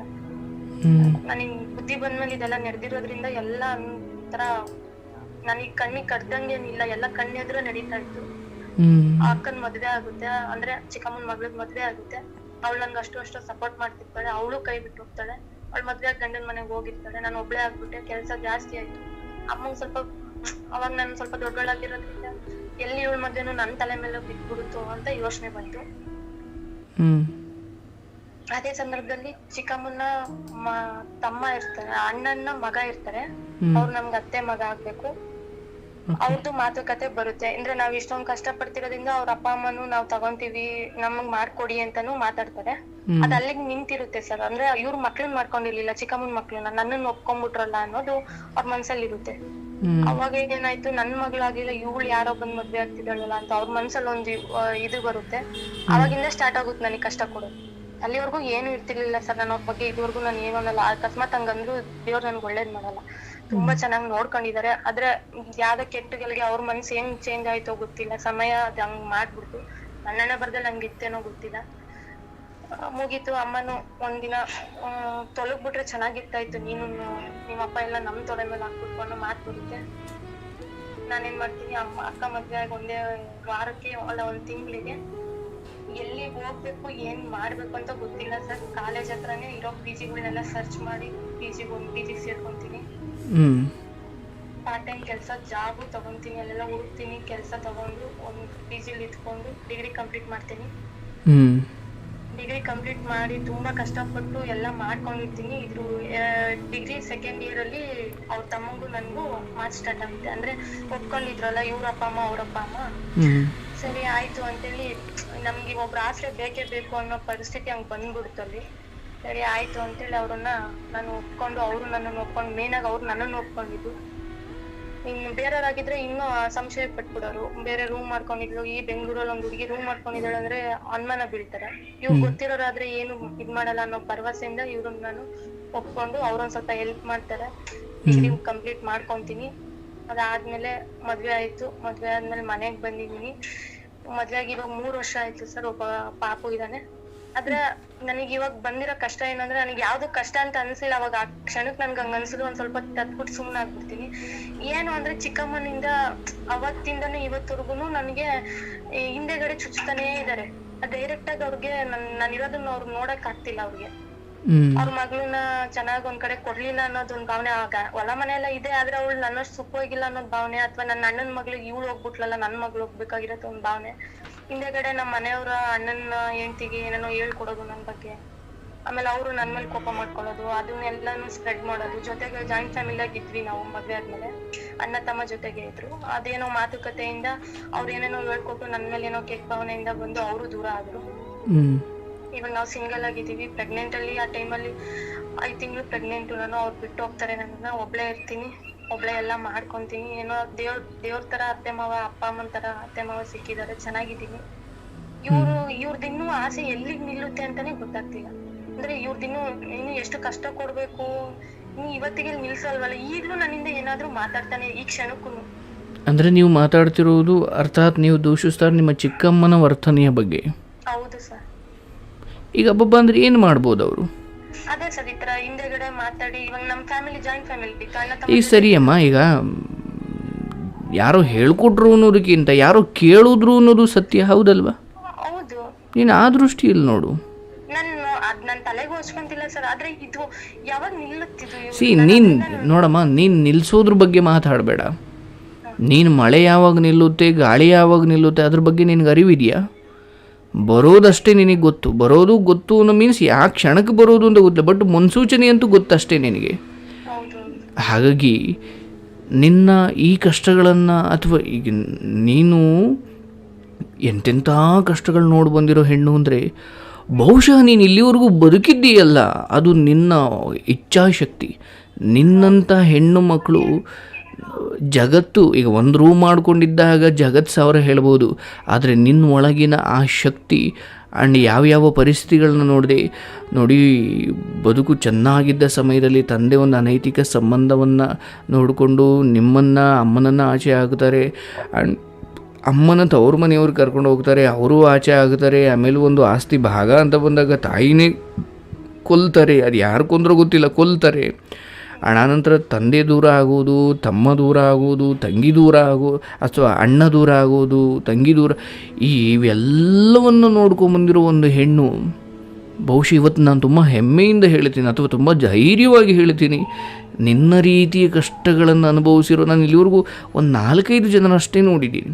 ಈಗ ಬೇರೆಯವ್ರದ್ದು ಕಷ್ಟ ಅಲ್ಲ ಅಂತ ನಾನು ಹೇಳಲ್ಲ, ಬಟ್ ನೀನು ನೋಡಿರೋ ಕಷ್ಟಗಳಿದ್ದಾವಲ್ಲ, ಒಂದು ಮಟ್ಟಿಗೆ ಬಹುಶಃ ಸೀತಾಮಾತೆಗೂ ಇಷ್ಟು ಕಷ್ಟಗಳು ಬರಲಿಲ್ಲ. ಅರ್ಥಾತ್ ನಾನು ಹೇಳ್ತಾ ಇರೋದು ಆ ದೂಡಗಳನ್ನೆಲ್ಲ ಅರ್ಥ ಮಾಡಿಕೊಂಡು ಕಷ್ಟ ಸಹಿಸಿಕೊಂಡು ನನ್ನ ಬದುಕು ನನಗೆ ಮುಖ್ಯ, ಯಾರು ಹೆಂಗಿದ್ರೇನು. ಈಗ ನನ್ನ ಚಿಕ್ಕಮ್ಮ ನನ್ನನ್ನು ಚೆನ್ನಾಗಿ ನೋಡಿಕೊಂಡ್ರು ಸರ್, ಇದೊಂದು ಕೆಟ್ಟ ಗಳಿಗೆ ಅಂತಲೂ ನೀನು ಹೇಳಿದೆ. ಅಂದರೆ ನೀನು ಹೇಳಿದ್ದು ಕೂಡ, ಅಥವಾ ಅದನ್ನು ಹೇಳಿದ್ದು ಕೂಡ ನೀನೇ. ಅಂದರೆ 1000 ಒಳ್ಳೆಯರ ನಡುವೆ ಒಂದು ಕೆಟ್ಟ ಗಳಿಗೆಯನ್ನು ದೂರ ತಳ್ಳಿ ಒಳ್ಳೆಯದನ್ನಷ್ಟೇ ಗಮನದಲ್ಲಿ ಇಟ್ಕೊಳ್ಳೋ ಒಳ್ಳೆ ಬುದ್ಧಿ ನಿನಗಿದೆ. ಆದರೆ ಇಲ್ಲಿ ನೀನು ಆ ಮನೆಯಲ್ಲಿದ್ದಾಗ, ಅಂದರೆ ಮದುವೆಯಾಗುವ ಮುಂಚೆ ನಿನ್ನ ಚಿಕ್ಕಮ್ಮನ ಮನೆಯಲ್ಲಿದ್ದಾಗ ಅವರು ನಿನ್ನನ್ನು ತಿದ್ದಿದ್ದಾರೆ, ತೀಡಿದ್ದಾರೆ, ಬೈದಿದ್ದಾರೆ, ಹೊಗಳಿದ್ದಾರೆ, ಮುಚ್ಚಿದ್ದಾರೆ, 1000 ವಿಚಾರ ನಡೆದಿದ್ದಾವೆ. ಈಗ ಗಂಡನ ಮನೆಗೆ ಅಂತ ಬಂದಾಗ, ನಾನು ಹೇಳೋದನ್ನು ಕೇಳು, ಗಂಡನ ಮನೆಗೆ ಅಂತ ಬಂದಾಗ ಈಗ ಆಕೆಗೆ 1000 ನೋವಿರ್ಬೋದು, ನನ್ನ ತಮ್ಮ ಅಥವಾ ನನ್ನ ಮಗಳಿಗೆ ಸಿಗದ ಒಂದು ಬದುಕು ಈಕೆಗೆ ಸಿಕ್ತು, ಅಥವಾ ಇನ್ನೇನೋ 1000 ಇರ್ಬೋದು. ಮನುಷ್ಯನಿಗೆ ಸಹಜವಾಗಿ ಬರುತ್ತೆ. ಯಾಕಂದರೆ ತನ್ನ ಒಂದು ಪಕ್ಷಿಯಿಂದ ಹಿಡಿದು ಪ್ರಾಣಿಯಿಂದ ಹಿಡಿದು ಎಲ್ಲವೂ ಅಷ್ಟೇ. ಒಂದು ತಾಯಿ ಆದಾಗ ನನ್ನ ಮಗನಿಗೆ ಜಗತ್ತಿನ ಎಲ್ಲವೂ ಶ್ರೇಷ್ಠವಾದದ್ದು ಸಿಗಲಿ ಅಂತ ಆಸೆ ಪಡ್ತಾರೆ, ಹೌದಲ್ವಾ? ನಿನ್ನ ತಾಯಿ ಇದ್ದಿದ್ರು ಅದನ್ನೇ ಮಾಡ್ತಾಯಿದ್ರು. ಹಾಗಂತ ಹೊಟ್ಟೆ ಕಿಚ್ಚು ಪಡ್ಕೊಂಡು ಯಾರ್ದೋ ಚೆನ್ನಾಗಿರೋ ಬದುಕನ್ನು ಹಾಳು ಮಾಡಿ ಅಂತ ನಾನು ಹೇಳ್ತಾ ಇಲ್ಲ. ಆದರೆ ಒಂದು ತಾಯಿ ಅಥವಾ ಪೋಷಕರು ಅಂದ್ಕೊಳ್ತಾರೆ, ನನ್ನ ಮಗನಿಗೆ ಜಗತ್ತಿನ ಶ್ರೇಷ್ಠವಾದ್ದೆಲ್ಲವೂ ಕೂಡ ನನ್ನ ಮಗನಿಗೆ ಸಿಗಲಿ ಅಂತ. ಅದು ಸ್ವಾರ್ಥ ಅಂತಲೂ ಹೇಳಲಿಕ್ಕಾಗಲ್ಲ, ಅಥವಾ ತೀರಾ ಒಳ್ಳೆಯದು ಅಂತಲೂ ಹೇಳಲಿಕ್ಕಾಗಲ್ಲ. ಯಾಕಂದರೆ ನಿನ್ನ ಸ್ವಾರ್ಥ ಅಥವಾ ನಿನ್ನ ಆಲೋಚನೆ ಇನ್ನೊಬ್ಬರ ಬದುಕನ್ನು ಹಾಳು ಮಾಡ್ತಿದೆ ಅನ್ನೋದಾದರೆ, ಅಥವಾ ಇನ್ನೊಬ್ಬರ ಒಳ್ಳೆಯ ಸಂಸಾರವನ್ನು, ಒಳ್ಳೆಯ ಬದುಕನ್ನು ಹಾಳು ಮಾಡ್ತಿದೆ ಎಂದಾಗ ಬಹುಶಃ ಅದು ಚಿಕ್ಕಮ್ಮ ಆದರೂ ಯಾರಾದರೂ ಕೂಡ ಒಂದಂತಕ್ಕೆ ಅವರು ಅಮಾನವೀಯಾಗಿ ನಡ್ಕೊಂಡ್ರು ಅಂತಲೇ ಅರ್ಥ. ಇಲ್ಲಿ ನೀನು ಅವ್ರ ಮನೇಲಿ ಬೆಳೆದಿದ್ದೀಯಾ, ನಿನಗೆ ಆ ಕೃತಜ್ಞತೆ ಇದೆ ನಿಜ. ಆದರೆ ಅದು ಯಾವಾಗ ನಿಲ್ಲುತ್ತೆ ಸರ್? ಅವ್ರು ಹೀಗೆ ವರ್ತನೆ ಮಾಡುವುದನ್ನು ಯಾವತ್ತು ನಿಲ್ಲಿಸ್ತಾರೆ ಸರ್? ಅವ್ರು ಯಾವತ್ತು ನಿಲ್ಲಿಸ್ತಾರೆ ಅಂತ ಕಾಯ್ಕೊಂಡು ಕೂತ್ಕೊಳ್ಳಿಕ್ಕೆ ನೀನು ಮದುವೆ ಆಗಿಲ್ಲ. ತೊಂದರೆ ಏನಾಗ್ತಿದೆಯಮ್ಮ? ಇವಾಗ ಆಗಿದೆಯಲ್ಲ ಸರ್, ಇವಾಗ ಜಾಯಿಂಟ್ ಫ್ಯಾಮಿಲಿಯಲ್ಲಿ ಇದ್ವಿ. ಅಲ್ಲಮ್ಮ, ಇಲ್ಮ ಅದು ಕೇಳಮ್ಮ, ಅವ್ರು 1000 ಬಂದು ಈಗ ನಿನ್ನ ಅತ್ತೆ ಮಾವನಿಗೆ ಅವ್ರೇನು ಹೇಳಿಲ್ಲ ಅಂತನ ಹೇಳಿದ್ದಾರೆ, ಬಟ್ ಅತ್ತೆ ಮಾವನಿಗೆ ಅವರು ಹೇಳಿಕೆಗಿಂತ ನೀನು ಮುಖ್ಯ, ಹೌದಲ್ವಾ? ಅದು ಹೆಂಗಾಗುತ್ತೆ ಅಂದ್ರೆ ಸರ್, ಎಜುಕೇಟೆಡ್ ಆಗ್ಲಿ ಅನ್ಎಜುಕೇಟೆಡ್ ಆಗ್ಲಿ ನಾವ್ ಹೇಳಿರೋದನ್ನ ಪಟ್ಟಂತ ಹೇಳಿದ ತಕ್ಷಣ ತಿಳ್ಕೊಳ್ಳೋರೆ ಬೇರೆ ಜನ ಇರ್ತಾರೆ, ಹೇಳಿದ ತಕ್ಷಣ ತಿಳ್ಕೊಳ್ಳೋರು ತುಂಬಾ ಜನ ಇರ್ತಾರೆ. ಇವಾಗ ಮೊದ್ಲೇ ಯಾರು ಇಲ್ಲ ಅನ್ನೋದೊಂದು ವೀಕ್ನೆಸ್ ನನಗೆ. ಇನ್ 4 ಜನ ಕೂತಾಗ ಇವ್ರು ಹಿಂಗ್ ಮಾಡಿದ್ರಂತೆ, ನಿಮ್ಗೆ ಗೊತ್ತಾ ಇವ್ರ ಅಮ್ಮ ಹಿಂಗ್ ಅಂದ್ರು ನನ್ಗೆ, ಹಂಗೆ ಹಿಂಗೆ ಅಂದಾಗ ಹೆಂಗಾಗುತ್ತೆ ಅಂದ್ರೆ ಸರ್, ಇಷ್ಟ್ ಕಷ್ಟ ಬಂದು ಇಷ್ಟ್ ಮೇಲಕ್ ಬಂದು ಇಷ್ಟೊಂದ್ ಚೆನ್ನಾಗಿ ನನ್ ಸಂಸಾರ ಇಷ್ಟೊಂದ್ ಸುಂದರವಾಗಿರೋವಾಗ ಇದು ಯಾವ್ದೋ ಒಂದ್ ಕಪ್ಚುಕ್ಕೆ ನನ್ನನ್ನ ಹಾಳು ಮಾಡ್ತಿದ್ಯಲ್ಲ, ನನ್ನ ನಡತೆಗೆ ಏನಾದ್ರು ಇದು ಹಾಳು ಮಾಡ್ತಿದ್ಯಲ್ಲ ಅಂತ ನಡತೆ ಸೇರಿಸಿ ಹೇಳ್ತಿದೀನಿ ಸರ್. ಅಂದ್ರೆ ಅರ್ಥ ಮಾಡ್ಕೊಳ್ಳಿ, ಅವ್ರು ಅಲ್ಲಿವರೆಗೂ ಕೇಳಿಸ್ಕೊಳಮ್ಮ, ಅರ್ಥ ಆಯಿತು. ಅವ್ರು ನಿನ್ನ ನಡತೆ ಬಗ್ಗೆ ಅಲ್ಲ, ನಿನ್ನ ಇಡೀ ವ್ಯಕ್ತಿತ್ವವೇ ಕಪ್ಪು ಅಥವಾ ನಿನ್ನ ವ್ಯಕ್ತಿತ್ವವೇ ನೀನು ಸರಿ ಇಲ್ಲ ಅಂತ ಹೇಳಿದ್ರು ಕೂಡ ಸಡನ್ನಾಗಿ ಯಾರೋ ನಂಬ್ತಾರಲ್ಲ, ಸತ್ಯಾಸತ್ಯತೆಯನ್ನು ಯೋಚನೆ ಮಾಡ್ದೇನೆ ನಂಬ್ತಾರಲ್ಲ, ಅವರು ಹೇಗೆ ನಿಮ್ಮವರು ಅಂತ ಅಂದ್ಕೊಳ್ತೀರಾ? ಅಂಡ್ ಆ ಥರದವ್ರು ನಿಮ್ಮ ಹತ್ರ ಇದ್ರೆ ಇವತ್ತಲ್ಲ ನಾಳೆ ಏನೋ ಅದು ಎದುರಿಸ್ಲೇಬೇಕು, ಹೌದಲ್ವ ನೀವು? ಈಗ ಯಾರೋ ಮೂರನೇವ್ರು ಹೇಳಿದ ತಕ್ಷಣ ನಂಬೇಡಿ ಅಂತ ನಾನು ಹೇಳೋದಿಲ್ಲ. 3 ಫಿಲ್ಟರ್ ಹಾಕಿ ಅಂತ ಯಾವಾಗಲೂ ನಾನು ಹೇಳ್ತಾ ಬರ್ತೀನಿ. ಒಂದು, ಯಾರಾದರೂ ಗಾಸಿಪ್ ಅಥವಾ 3ನೇ ಚುಚ್ಚು ಮಾತುಗಳನ್ನು ಹೇಳಲಿಕ್ಕೆ ಬಂದಾಗ, ನಿಮ್ಮ ಕಿವಿಯಲ್ಲಿ ಊದಲಿಕ್ಕೆ ಬಂದಾಗ 3 ವಿಚಾರವನ್ನು 3 ಫಿಲ್ಟ್ರನ್ನು ಹಾಕಬೇಕು. ಒಂದು, ಅವ್ರು ಹೇಳ್ತಾ ಇರೋದು ಸತ್ಯನೋ ಸುಳ್ಳೋ ಮೊದಲು ತಿಳ್ಕೊಳ್ಬೇಕು. ಅವರಿಗೆ ಗೊತ್ತಿರಲ್ಲ ಅದು ಸತ್ಯನೋ ಸುಳ್ಳೋ, ಬೇರೆ ಯಾರೋ ಹೇಳಿದ್ದನ್ನು ನಿಮ್ಗೆ ಹೇಳಲಿಕ್ಕೆ ಬಂದಿರ್ತಾರೆ, ಹೌದಲ್ವಾ? ಇದು ಒಂದು. ಆ್ಯಂಡ್ ಎರಡನೇದು, ಅದರಿಂದ ಯಾರಿಗಾದ್ರೂ ಉಪಯೋಗ ಇದೆಯಾ, ನನಗಾಗಲಿ ನಿನಗಾಗಲಿ ಉಪಯೋಗ ಇದೆಯಾ? ಅವ್ರಿಗೆ ಖಂಡಿತ ಇರುವುದಿಲ್ಲ. ಇದು ಯಾರ್ದು ಉಪಯೋಗ ಅಲ್ಲ, ಅದು ಯಾರನ್ನೂ ಹಾಳು ಮಾಡೋ ಗಾಸಿಪ್ ಅದು, ಹೌದಲ್ವಾ? ಆ್ಯಂಡ್ ಮೂರನೇದು, ನಾವು ಹೇಗೆ ಯೋಚನೆ ಮಾಡಿದ್ರು ಅಲ್ಲಿ ಬಹಳ ಮುಖ್ಯವಾಗಿ ಬರುವಂತಹ ವಿಚಾರ ಅಂದರೆ ಅದು ಅವ್ರಿಗೂ ಉಪಯೋಗ ಇಲ್ಲ, ನಮಗೂ ಉಪಯೋಗ ಇಲ್ಲ, ಅದು ಸತ್ಯ ಅಂತಲೂ ಗೊತ್ತಿಲ್ಲ, ಸುಳ್ಳು ಅಂತಲೂ ಗೊತ್ತಿಲ್ಲ. ಆ್ಯಂಡ್ ಇದನ್ನು ಹೇಳೋದ್ರಿಂದ ಯಾರ ಬದುಕಾದರೂ ಉದ್ಧಾರ ಆಗುತ್ತಾ? ಖಂಡಿತ ಇಲ್ಲ. ಅದನ್ನು ಕೇಳೋದ್ರಿಂದ ಯಾರ ಬದುಕು ಹಾಳಾಗುತ್ತೆ. ಅದು ಉದಾಹರಣೆ ನೀನೇ. ಈ 3 ಫಿಲ್ಟ್ರನ್ನು ಮಾಡ್ದೇನೆ ಹೇಳಿದ್ದನ್ನೇ ನಂಬಿ ಆ ನಿರ್ಧಾರದಲ್ಲಿ ಅಥವಾ ಆ ಹೇಳಿಕೆಯ ಮೇಲೆ ಒಂದು ನಿರ್ಧಾರ ತಗೊಂಡು ಒಂದು ಕುಟುಂಬ ಹೊಡೆದೋಗುತ್ತೆ ಅಂದರೆ ಅದು 3ನೇವ್ರದ್ದು ಅಂದರೆ ಕಿವಿ ಚುಚ್ಚಿದವ್ರದ್ದು ಎಷ್ಟು ತಪ್ಪಿದೆಯೋ ಅದನ್ನು ಹಿಂದೆ ಮುಂದೆ ಯೋಚನೆ ಮಾಡದೆ ನಂಬದೇ ಇರೋರು ಕೂಡ ಅಷ್ಟೇ ಕಳ್ರಲ್ವಾ, ಹೌದಲ್ವಾ? ಸಿಕ್ಕಾಕೊಂಡು ಇದಾರೆ ಸರ್. ಆತರ ಹೇಳಿ ಒಂದಿನ ನಾನು ತುಂಬಾ ಇದು ಜಾಸ್ತಿ ಆಗ್ತಿತ್ತು ಸರ್. ನಾನು ಏನ್ ಮಾಡಿದೆ, ನಾನು ಮಾಡಿದ್ದು ತಪ್ಪು ಅಂತ ನಾನು ಒಪ್ಕೊಂತೀನಿ. ಏನಂತಂದ್ರೆ ಇವಾಗ ನನ್ನಿಂದ ನನ್ನ ಊರ್ಗಿತ್ತಿ ಅಂದ್ರೆ ಅವ್ರ ಅಣ್ಣನ ಹೆಂಡತಿಗೆ ಹೇಳ್ತಿದ್ರು, ಅವರಿಂದ ನನಗೆ ಹೇಳ್ತಿದ್ರು. ನಾನೇನ್ ಮಾಡಿದೆ, ಒಂದಿನ ನೋಡಮ್ಮ ನೀನ್ ಈ ತರ ಎಲ್ಲ ನನ್ನ ಬಗ್ಗೆ ಹೇಳ್ದಂತೆ, ನಮ್ಮ ಫ್ಯಾಮಿಲಿ ಒಂದೇ ಫ್ಯಾಮಿಲಿ ಇಟ್ಕೊಂಡು ನನ್ನ ಬಗ್ಗೆ ನೀನ್ ಹೇಳಿದ್ ತಪ್ಪಲ್ವಾ ಹಂಗಿಂಗ್ ಅಂತ ಅವ್ಳು ಕೇಳಿದಾಗ ನಾನು ಒಂದೇ ಮಾತಾಡಿದ್ದು, ನಿನಗೆ ಸಾಕ್ಷಿ ಸಮೇತ ಹೇಳ್ತೀನಿ, ಇವಾಗ ನಾನು ಹೇಳಿದ್ರೆ ನಿನಗೆ ಸುಳ್ಳು ಅನ್ಸುತ್ತೆ, ಸರಿ ಇರು ಇವಾಗ್ಲೇ ಅಟ್ ಎ ಟೈಮ್ ಅವಾಗ್ಲೇ ಕಾಲ್ ಮಾಡಿ ಕಾನ್ಫರೆನ್ಸ್ ಹಾಕಿ ಅವ್ರದ್ದು ಮ್ಯೂಟ್ ಮಾಡ್ಬಿಟ್ಟು ಇವ್ರು ಕೇಳಿಸಿದೀನಿ ಸರ್. ನಾನು ಅವ್ರು ಏನೇನ್ ಮಾತಾಡಿದಾರೆ ಎಲ್ಲ ಅವ್ರಿಗೆ ಗೊತ್ತಾದ್ಮೇಲೆ ಅವರು ಅದನ್ನ ನಂಬಿದ್ದಾರೆ. ಅದಾದ್ಮೇಲಿಂದ ಇವಾಗ್ಲೂ ಅವರು ಅದು ಗೊತ್ತಿಲ್ಲ ಅವ್ರಿಗೆ, ಅದು ಹಿಂಗೆ ಹೇಳಿ ಇದೆಲ್ಲ ಕಾನ್ಫರೆನ್ಸ್ ಎಲ್ಲ ಹಾಕಿದ್ದಾರೆ ಅಂತ. ಅವ್ರದ್ದು ನನಗೆ ಹೆಂಗ್ ಅನ್ನಿಸ್ತದೋ ಒಂದ್ ಕಡೆ ಗಿಲ್ಟ್ ಫೀಲ್ ಆಗ್ತಾ ಇತ್ತು, ನಾನು ಹಂಗ್ ಮಾಡ್ಬಾರ್ದಾಗಿತ್ತೇನೋ ಅಂತ. ಅವ್ರು ಅಂದ್ರು ಕೊನೆಗೆ, ಇದು ನೀನ್ ಯಾವತ್ತೋ ಮಾಡ್ಬಿಟ್ಟಿದ್ರೆ ಇವತ್ತು ನಮ್ ಲೈಫ್ ತುಂಬಾ ಚೆನ್ನಾಗಿರ್ತಿತ್ತು. ಯಾಕಂದ್ರೆ ನಾನು ಒಬ್ಳೆ ಇವಾಗ ಪ್ರೆಗ್ನೆಂಟ್ ಇದ್ದು ಬಾಣೆತನ ಮಾಡ್ಕೊಂಡು ಎಲ್ಲ ನಾನು ಒಬ್ಳೆ ಮಾಡ್ಕೊಂಡಿದೀನಿ ಸರ್. ಪಾಪ ಅವ್ರ ಅಮ್ಮ ಬಂದು ಮಾಡಿದ್ರು, ನಮ್ಮ ಮನೆಯವರು ಅತ್ತೆ ಮಾಡಿದ್ರು, ಎಲ್ಲ ಮಾಡಿದ್ರು. ಮಿಕ್ಕಿದೆಲ್ಲ ನಾನೇ 1 ತಿಂಗಳು ಅವ್ರನ್ನ ಇಟ್ಕೊಂಡೆ, ಮಿಕ್ಕಿದೆಲ್ಲ ನಾನೇ ಮಾಡ್ಕೊಂಡೆ. ಇಂಥ ಟೈಮಲ್ಲಿ ನಾವು ಜೊತೆಗಿರ್ತಿದ್ವಿ, ನಿಮ್ಗೆ ಹೆಲ್ಪ್ ಮಾಡ್ತಿದ್ವಿ. ಅದು ಬಿಟ್ಬಿಟ್ಟು ಈ ತರ ಎಲ್ಲ ಮೊದ್ಲೇ ನಿಂಗೆ ನಮ್ಮಮ್ಮ ಈ ತರ ನಮ್ ಚಿಕ್ಕಮ್ಮ ಹಿಂಗಿದ್ದಾರೆ, ನೀವು ಹುಷಾರಾಗಿರಿ ಅಂತ ನನಗೆ ಮೊದ್ಲೇ ಒಂದ್ ಸ್ವಲ್ಪ ಹೇಳ್ಬಿಟ್ಟಿದ್ರೆ ನಾವೆಲ್ಲ ಜೊತೆಗೆ ಇರ್ತಿದ್ವಿ. ನಾವೇನೋ ಅನ್ಕೊಂಡು ಇವಾಗೆಲ್ಲ ದೂರ ಆಗ್ಬಿಟ್ವಿ, ಕಾಲ ಮಿಂಚೋಗಿದೆ. ಹೆಂಗಿದ್ರು ನೀನು ಒಂಟಿಯಾಗೇ ಇದ್ದೀಯಾ, ಇವಾಗ್ಲೂ ಒಂಟಿಯಾಗೇ ಇರ್ತೀಯ ಅಂತ ಏನೋ ದೇವ್ರ ದಯದಿಂದ ಒಂದು ಒಳ್ಳೆ ಮುದ್ದಾದ ಮಗು ಇದ್ದಾನೆ, ಅವನು ನೋಡ್ಕೊಂಡು ನಾನು ಜೀವನ ಸಾಗಿಸ್ತಾ ಇದ್ದೀನಿ. ಒಟ್ನಲ್ಲಿ ಒಬ್ರೊಬ್ರಿಗೆ ಹಿಂಗೆ ನಂಬಿಸಿ ಎಲ್ಲಾನು ಅವ್ರದ್ದು ಬಗ್ಗೆ ಕೆಟ್ಟತನದ ಹಿಂಗಿದೆ ನಂಬೇಡಿ ಅಂತ ಹೇಳ್ಕೊಂಡ್ ಬರೋ ಪರಿಸ್ಥಿತಿ ಬಂದ್ಬಿಟ್ಟಿದೆ ಸರ್. ನೋಡಿ ತಾಯಿ, ಬಹುಶಃ ನೀವು ಅವ್ರ ಜೊತೆಯಲ್ಲಿ ಬೆಳೆದಿರ್ಬೋದು ಅಥವಾ ಅವ್ರು ನಿಮ್ಮನ್ನು ಸಾಕಿರ್ಬೋದು. ನಾಗರಾಹು ಸಾಕೋದಿಕ್ಕೆ ಯೋಗ್ಯ ಅಲ್ಲ, ಕಳ್ಳಿ ಹಾಲು ಕುಡಿಯೋದಿಕ್ಕೆ ಯೋಗ್ಯ ಅಲ್ಲ. ಕೆಲವೊಂದನ್ನು ನಾವು ಆ ಮೂಲ ವಿಚಾರವನ್ನು ಅರ್ಥ ಮಾಡ್ಕೊಳ್ಳದೆ ಹೋದರೆ ನಾಗರಾವನ್ನು ನಾವು ಹೋಗಿ ಝೂ ಅಲ್ಲೋ ಅಥವಾ ದೂರದಲ್ಲಿ ನಿಂತು ನೋಡ್ಬೋದು, ಬಟ್ ನಾನು ಅದನ್ನು ಸಾಕ್ತೀನಿ ಅಂದರೆ ಅದು ಮೂರ್ಖತನ. ಅಂದರೆ ಯಾವುದನ್ನು ಎಲ್ಲಿರಬೇಕು ಅದನ್ನ ಎಲ್ಲಿಂದ ನೋಡಬೇಕು. ಆ್ಯಂಡ್ ಈಗ ನೀನು ಆ ಮನೆಯಲ್ಲಿದ್ದಾಗ ಕೆಲವೊಂದನ್ನು ಸಹಿಸ್ಕೊಳ್ಬೇಕಿತ್ತು, ಅನಿವಾರ್ಯ. ಬಟ್ ಇಲ್ಲಿ ಬಂದಾಗ ನೀನು ಅವ್ರಿಗೆ ಕೃತಜ್ಞಳಾಗಿರು. ಅವ್ರು ಏನೇ ಕೆಟ್ಟದ್ದು ಮಾಡಿದ್ರು, ನನ್ನ ಚಿಕ್ಕಮ್ಮ ನನ್ನನ್ನು ಸಾಕಿದ್ರು, ಅದು ಸಾಯೋವರೆಗೂ ಇರಲಿ. ಅವ್ರು ಹುಷಾರಿಲ್ದಾಗ ಹೋಗಿ ನೋಡು, ಅವ್ರಿಗೆ ಒಳ್ಳೆಯದನ್ನೇ ಮಾಡು. ಅವ್ರೇನು ಮಾಡ್ತಾರೆ, ಅವ್ರೇನು ಚುಚ್ಚು ಮಾತಾಡ್ತಾರೆ ಅಥವಾ ಅವ್ರೇನು ಹೇಳ್ತಾರೆ, ಬಹುಶಃ ಎಲ್ಲಿವರೆಗೂ ನಂಬೋರು ಇರ್ತಾರೆ ಅವ್ರು ಅದನ್ನು ಹೇಳೋದು ನಿಲ್ಲಿಸಲ್ಲ. ಬಟ್ ಎಲ್ಲಿವರೆಗೂ ನಂಬೋರು ಕಡಿಮೆ ಆಗ್ತಾರೆ ಅವಾಗ ಅವರು ಕಡಿಮೆ ಆಗ್ತಾರೆ, ಹೌದಲ್ವ? ಯಾಕಂದರೆ ಡಿಮ್ಯಾಂಡ್ ಇದ್ದಾಗ ಉತ್ಪಾದನೆ ಜಾಸ್ತಿ ಆಗುತ್ತೆ. ಪ್ರೊಡಕ್ಷನ್ ಜಾಸ್ತಿ ಆಗೋದು ಯಾವಾಗ? ಡಿಮ್ಯಾಂಡ್ ಇದ್ದಾಗ. ಡಿಮ್ಯಾಂಡ್ ಇಲ್ಲ ಅಂದರೆ ಪ್ರೊಡಕ್ಷನ್ ಹೇಗೆ ಮಾಡ್ತಾರೆ, ಹೌದಲ್ವಾ? ಅರ್ಥಾತ್ ಎಲ್ಲಿಯವರೆಗೂ ಗಾಸಿಪ್ಪನ್ನು ಹಿಂದೆ ಮುಂದೆ ನೋಡ್ದೇನೆ, ಗಾಳಿ ಸುದ್ದಿಯನ್ನು ಹಿಂದೆ ಮುಂದೆ ನೋಡ್ದೇನೆ ನಂಬೋರು ಜನ ಇರ್ತಾರೋ ಅದನ್ನು ಹೇಳೋ ಜನಕ್ಕೆ ಅದೊಂದು ಸುಗ್ಗಿ ಕಾಲ. ಈ ವಿಚಾರದಲ್ಲಿ ಒಂದು, ನೀನು ಯಾವ ವಿಚಾರವನ್ನು ಯಾವ ಸತ್ಯವನ್ನು ಮನೆಯವರಿಗೆಲ್ಲ ಹೇಳದೆ ಅವರು ಎಚ್ಚೆತ್ತುಕೊಂಡ್ರು ಇದನ್ನು ಮೊದಲೇ ಹೇಳಬೇಕಿತ್ತಲ್ವ ಅಂತ ಹೇಳಿದ್ರು, ನೀನು ಮಾಡಿರೋದು ಸರಿಯೇ ಇದೆ. ಯಾಕಂದರೆ ನಿನ್ನ ಚಿಕ್ಕಮ್ಮ ಅನ್ನೋ ಹಣೆಪಟ್ಟಿಯ ಮೂಲಕ ಅವರ ದುಷ್ಟ ವಿಚಾರಗಳನ್ನು ಅನಿಷ್ಟಗಳನ್ನು ಸಹಿಸ್ಕೊಳ್ತಾ ಹೋದರೆ ಇವತ್ತು ನಿನ್ನ ಮನೆ, ನಾಳೆ ಇನ್ಯಾರ್ದೋ ಮನೆ. ನಿನ್ನ ಚಿಕ್ಕಮ್ಮನಿಗೆ ನೀನು ಬೇರೆ ರೀತಿ ಕೃತಜ್ಞಳಾಗಿರು, ಬೇರೆ ರೀತಿಯಲ್ಲಿ ಗೌರವ ಕೊಡು. ಈಗ ನಿನ್ನ ಹೊಟ್ಟೆಯಲ್ಲಿ ಹುಟ್ಟಿದ ಮಗ ಆದರೂ ಕೂಡ ಅವನ ಮಾತಿನಿಂದ ಅವನ ದುರ್ನಡತೆಯಿಂದ ಯಾರ್ದು ಸಂಸಾರ ಹಾಳಾಗ್ತಿದೆ ಅಂದರೆ ಅದು ಯಾರ ಸಂಸಾರನೂ ನಿನಗೆ ಬೇಕಾಗಿಲ್ಲ. ಬಟ್ ನೀನು ಸರಿ ಮಾಡ್ಬೇಕಾದ್ರೆ ನಿನ್ನ ಮಗನನ್ನು, ನನ್ನ ಮಗ ಅಂತ ನೋಡಿದಾಗ ಅವನ ತಪ್ಪನ್ನು ನೀನು ಸಹಿಸ್ತೀಯ. ಬಟ್ ತಪ್ಪು ಅಂತ ನೋಡು, ಆ ಚಿಕ್ಕಮ್ಮ ಆದರೂ ಮಗ ಆದರೂ ಗಂಡ ಆದರೂ ತಪ್ಪನ್ನು ವಿರೋಧಿಸೋದಕ್ಕೆ ಏನೂ ಬೇಕಿಲ್ಲ, ಹೌದಲ್ವಾ? ನೋಡಿ, ಮಹಾಭಾರತದ ಸಮಯದಲ್ಲಿ ಯುದ್ಧವನ್ನು ತಡೆಯೋದಕ್ಕೆ ಶ್ರೀಕೃಷ್ಣ ಸಂಧಾನ ಮಾಡಲಿಕ್ಕೆ ಹೋಗ್ತಾನೆ. ಹಸ್ತಿನಾಪುರವನ್ನು ಪಾಂಡವರಿಗೆ ಒಂದಷ್ಟು ಜಾಗವನ್ನು ಬಿಟ್ಟುಕೊಡಿ ಅಂತ ಕೌರವರನ್ನು ಕೇಳಿದೆ. ಯಾಕಂದರೆ ಮೂಲಭೂತವಾಗಿ ಆ ರಾಜ್ಯ, ಆ ಇಡೀ ರಾಜ್ಯಕ್ಕೂ ಪಾಂಡವರಿಗೆ ಸೇರಬೇಕು. ಆದರೆ ಅವರನ್ನು ಮೋಸದ ಮೂಲಕ, ಆಟದ ಮೂಲಕ ಕಾಡಿ ಕಳಿಸಿ ಆಮೇಲೆ ಕೃಷ್ಣ ಇನ್ನೇನು ಯುದ್ಧ ಅನಿವಾರ್ಯ, ಯುದ್ಧ ಆಗಲೇಬೇಕು ಅಂತ ಪರಿಸ್ಥಿತಿ ಬಂದಾಗ ಕೃಷ್ಣ ಮನಸ್ಸು ಮಾಡ್ತಾನೆ, ಅಟ್ಲೀಸ್ಟ್ ಯುದ್ಧನಾದರೂ ನಿಲ್ಲಿಸೋಣ, ಒಂದು ಸ್ವಲ್ಪ ಭಾಗ ಮಾಡಿ ಅಂತ ಹೋಗ್ತಾನೆ ಕೌರವರ ಹತ್ರ. ಆಗ ದುರ್ಯೋಧನ ಹೇಳ್ತಾನೆ, ಕೃಷ್ಣ ಮೊದಲು ಹೇಳೋದು, ನೋಡಪ್ಪ ನೀನು ಎಲ್ಲವನ್ನು ಕೊಡಬೇಡ, ಓಲಿ ಒಂದು ಹಸ್ತಿನಾಪುರ ಅಥವಾ 5 ಗ್ರಾಮವನ್ನಾದರೂ ಕೊಡು ಅಂತ ಕೇಳ್ತಾನೆ. ಆಗ ದುರ್ಯೋಧನ ಏನು ಹೇಳ್ತಾನೆ, ಅದು ನನ್ನ ಸುಪರ್ದಿಯಲ್ಲಿದೆ, ಅದನ್ನು ಕೇಳೋ ಹಕ್ಕು ಅಥವಾ ಅದರ ವಿರುದ್ಧ ಯುದ್ಧ ಮಾಡೋ ಹಕ್ಕು ಆ ಪಾಂಡವರಿಗೆ ಇಲ್ಲ. ಯಾಕಂದರೆ ಆ ಹಸ್ತಿನಾಪುರದ ಅಥವಾ ಈ ರಾಜ್ಯದ ಯುವರಾಜ ನಾನು.